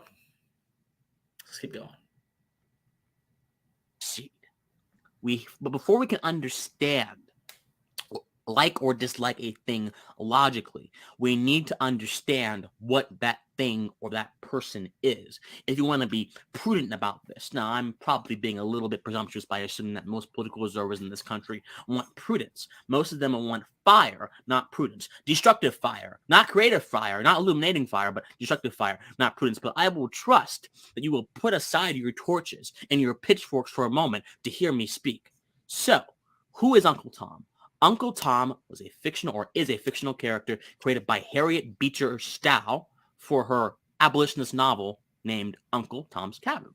So Uncle Tom was a gentle individual who stood at the ready to sacrifice his life and whatever he had left of his freedom for those he cared about. Chief among these qualities, however, is Uncle Tom's adherence to spiritual principles. Amid his enslavement and its various processes, he remained adherent to God above all. So when he was being dragged around by his master in chains from one place to another, he remained adherent to God above all. And this is the defining feature of Uncle Tom. So here's what we learned so far. A, Uncle Tom was a slave. B, Uncle Tom's character is laden with stereotypes, which allows certain political actors to weaponize his example against their opponents. And C, Uncle Tom was a sacrificial person. Now you guys can see in this video, this is actually a video is actually an exception to my normal videos. I was actually reading a script I wrote out. And you can tell it sounds refined a little bit, but you can tell that it's not naturally just coming from the heart. It's too rehearsed. It's too proper. It's too perfect. You know, it's just not my thing. You know, so that's why I don't use scripts. Derek, thank you for hanging out with us, man. I appreciate it. Thank you so much. Have a good night, man. Hope you stay well. Stay well. Absolutely. Oh, let's keep going. I'll read some of the comments after we're done with this. He was willing to give of himself for the benefit of others. So let's break this down a little bit so we understand exactly what's going on here. A, his slavery, him being a slave, his slavehood, is an inherent part of the character. It was an inherent part of the character embedded into the character's DNA, into his archetypal composition by style to convey a certain point that, yes, those people that you berate, that you think are terrible or subhuman, as was the oft postulated American thought in that point in time, those people are still people. And him being a slave was simply a way to accentuate that humanization of the slave. B was a product of Stell's attempt, again, to humanize in the face of Americans, African American slaves that were not seen necessarily as people. These stereotypes are incidental to what she was actually trying to do. And C is the nexus of virtue, which compels me to stake my claim in Uncle Tom's name. C, that sacrificial spirit that Uncle Tom possessed, is primarily why I am happy to say that I am Uncle Tom. Understand this. Sacrifice from Uncle Tom's standpoint was an endeavor and a process to break down the physical chains and barriers of slavery through spiritual resistance. Oh yes, Uncle Tom's sacrificial quality, as James Baldwin said, as a lot of other people have said, is oftentimes seen as slavishness, as servility. In fact, there was actually a newsletter written to a abolitionist paper that said this exact thing, that Uncle Tom at the time, Uncle Tom was he was servile, he was all these negative things. But guess what? Uncle Tom actually enlightens us to one of the many effective, true, and virtuous paths of resistance. Let me say that again. Uncle Tom enlightens us to the many effective, true, and virtuous paths of resistance against injustice, against tyranny. Because slavery was a two-dimensional practice, my people. Slavery engages in mental enslavement, conceptual enslavement, as well as physical enslavement.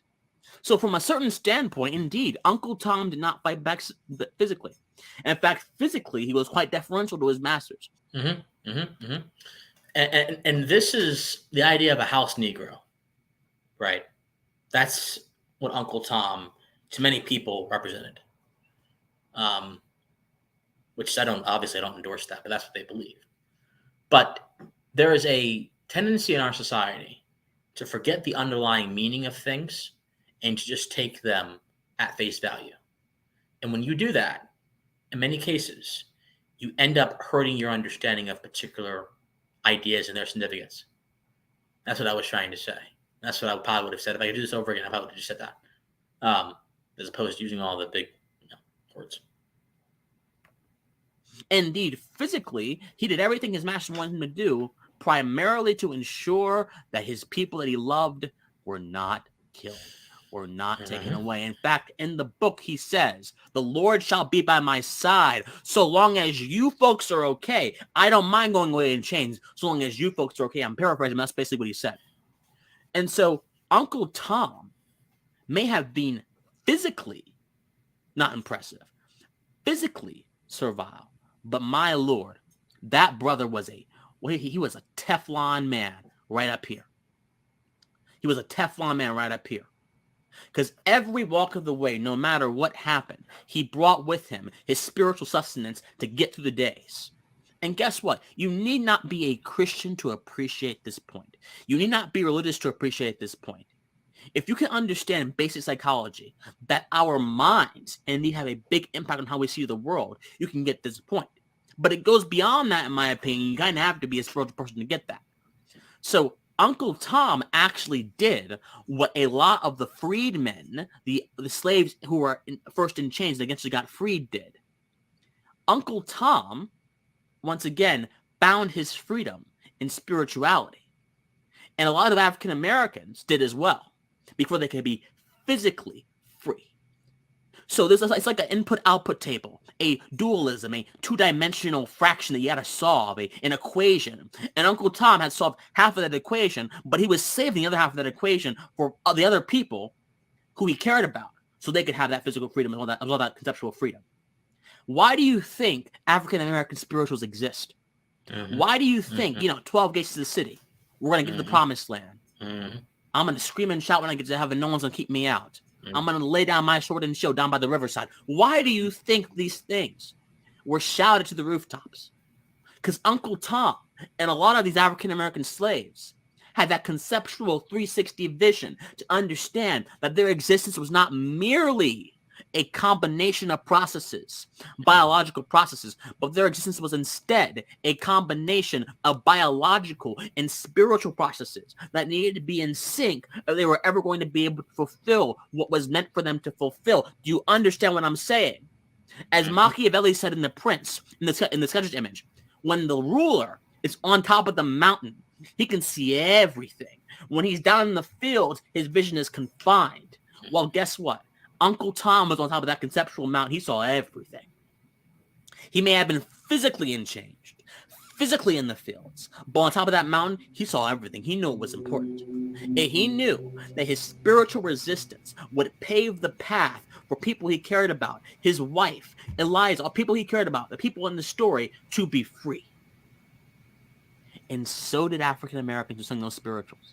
And before Harriet Tubman could go down there and get so many of them from the South, she recited scriptures to them. She made sure that their spiritual health was in good standing, that their spiritual health was going to be able to stand the test of time. Because if the will is defeated, your actions will also go down. So in that sense, I am more than happy to follow by Uncle Tom's Teflon example. I am more than happy to understand the character for what he truly is. And I am more than happy to rebuke anyone who would dare deem me or anyone else derisively an Uncle Tom while not realizing that that is actually the greatest concept, the greatest compliment you can give to someone by calling them that name.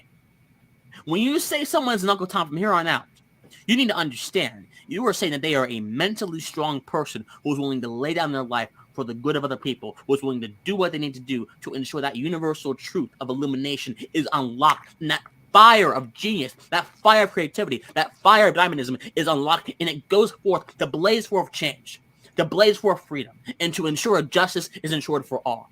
So, when the left says you're Uncle Tom, just remember who Uncle Tom was. Because guess what? I'm not ashamed of him, and neither should you be. That's all for now, guys. Please subscribe, watch, do whatever you want to do. Comment, let me know what you think. Am I wrong? Am I good? Whatever. But until next time, stay pensive. What do you say to that? What?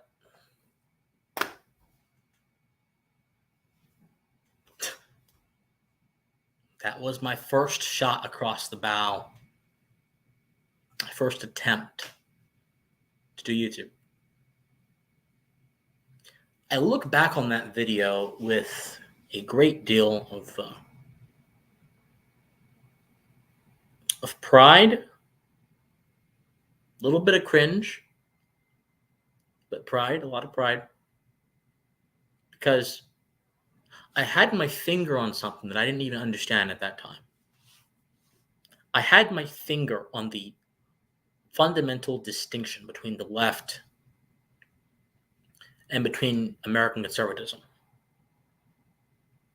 I had my finger right on that, but I didn't get it. I had the language to get there. I had the vehicle to get there, but I didn't get it. Now, looking back on that, I think that even though I didn't get it, I described the phenomenon. It's the difference between a materialistic philosophy and a philosophy of values that goes beyond the material. That's the difference. That's the difference. That's the difference. That's very special.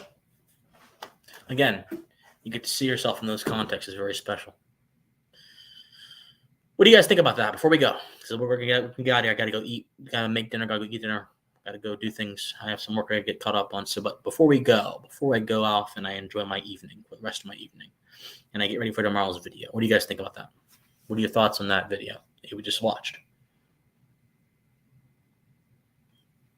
Any particular thoughts? And of course, I'll wait until we get a lot of people talking, people who are here talking.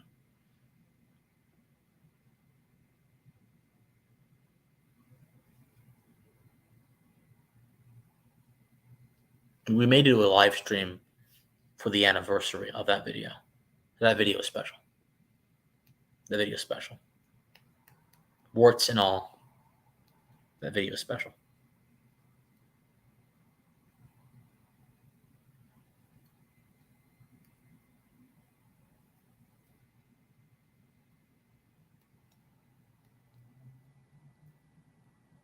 That video is very special. Again, you only look at where you were to see where you're going.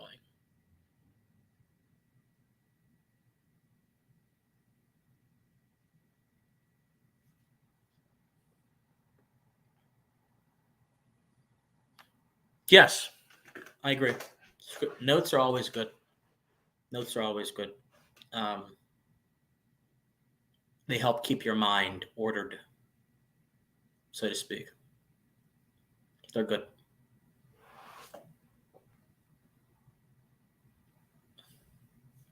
Me too. Me too. To this day, it's still pejorative. It just shows you that more people value ignorance than they do truth in political conversation. But reaching truth is a process. And it helps if you have people who understand that process, guide you. But yeah, it's a huge pejorative, and I'm like, are you just ignorant? Are you illiterate? Can you read? Like, why do you think it? I mean, you don't even got to understand all that. I was talking about to understand that Uncle Tom's selfless acts make him a virtuous man. That's basically what I was trying to say in that video. I just said it in so many words.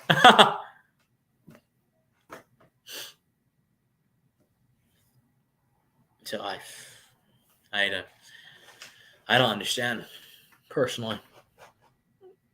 I don't get it. But yeah, keep telling me what you think, guys. By the way, if you're in the room before we go, make sure to leave a like on that video. Blue Streamer says, let me put that up on the screen. I believe that video is a testament to how greatly you've maintained reason as your way to provide your message. Well, I thank you very much, Blue Streamer. I appreciate that. It's nice of you. Yeah, I think that reason, if it's not rational, I don't want it. I don't want it in my commentary. I don't want it in my faith. I don't want it at all. So that's the standard that I use. Reason is very important to me. I know you guys probably gotta go watch Tim Pool. I'm sure he's on right now. But yeah, I do. For those of you who have been here, thank you so much for being here. Thank you so much for listening to me. Thank you so much for commenting and supporting. And if you guys want it, we will do more live streams. If you guys want it. Only if you want it, though. I won't do them if you guys don't want it. But if you guys want it, we'll do more live streams. You know? Yeah, I mean, look, I tend to watch Tim every night. Almost every night. Just to see what's going on. He's kind of one of those shows that even though you may disagree with him sometimes, or it may be unproductive sometimes, you gotta watch it still, because there will always be something there that'll trigger some thought in you. So who knows? Maybe I'll be on there one day. Who knows? But yes. So thank you guys so much for being here. Thank you guys so much for listening to me, for commenting, for listening to the interview with our guest. I don't know when our next stream will be, but we'll see. We'll see. I'll let you guys know, of course. If you want to follow me, be sure to, again, the Discord that for this channel is in the link in almost every single video, including our most recent one. So go to there, click the link, join our Discord, so you can be notified when we go live. Tomorrow we have the debate video, a video about how debate is becoming Marxist, or how Marxism has ruined high school and college debate. That'll be a very important video for a bunch of primary sources. You have to watch that one. If everyone in this room right now were to click on my videos the moment they came out, like them, and then comment, the algorithm would bless us. So, if you guys want to give me a late birthday present, that's something you can do. All right, guys. I gotta go make some dinner. But thank you so much for being here. And I love all of you. And as always, please stay pensive. Bye, guys.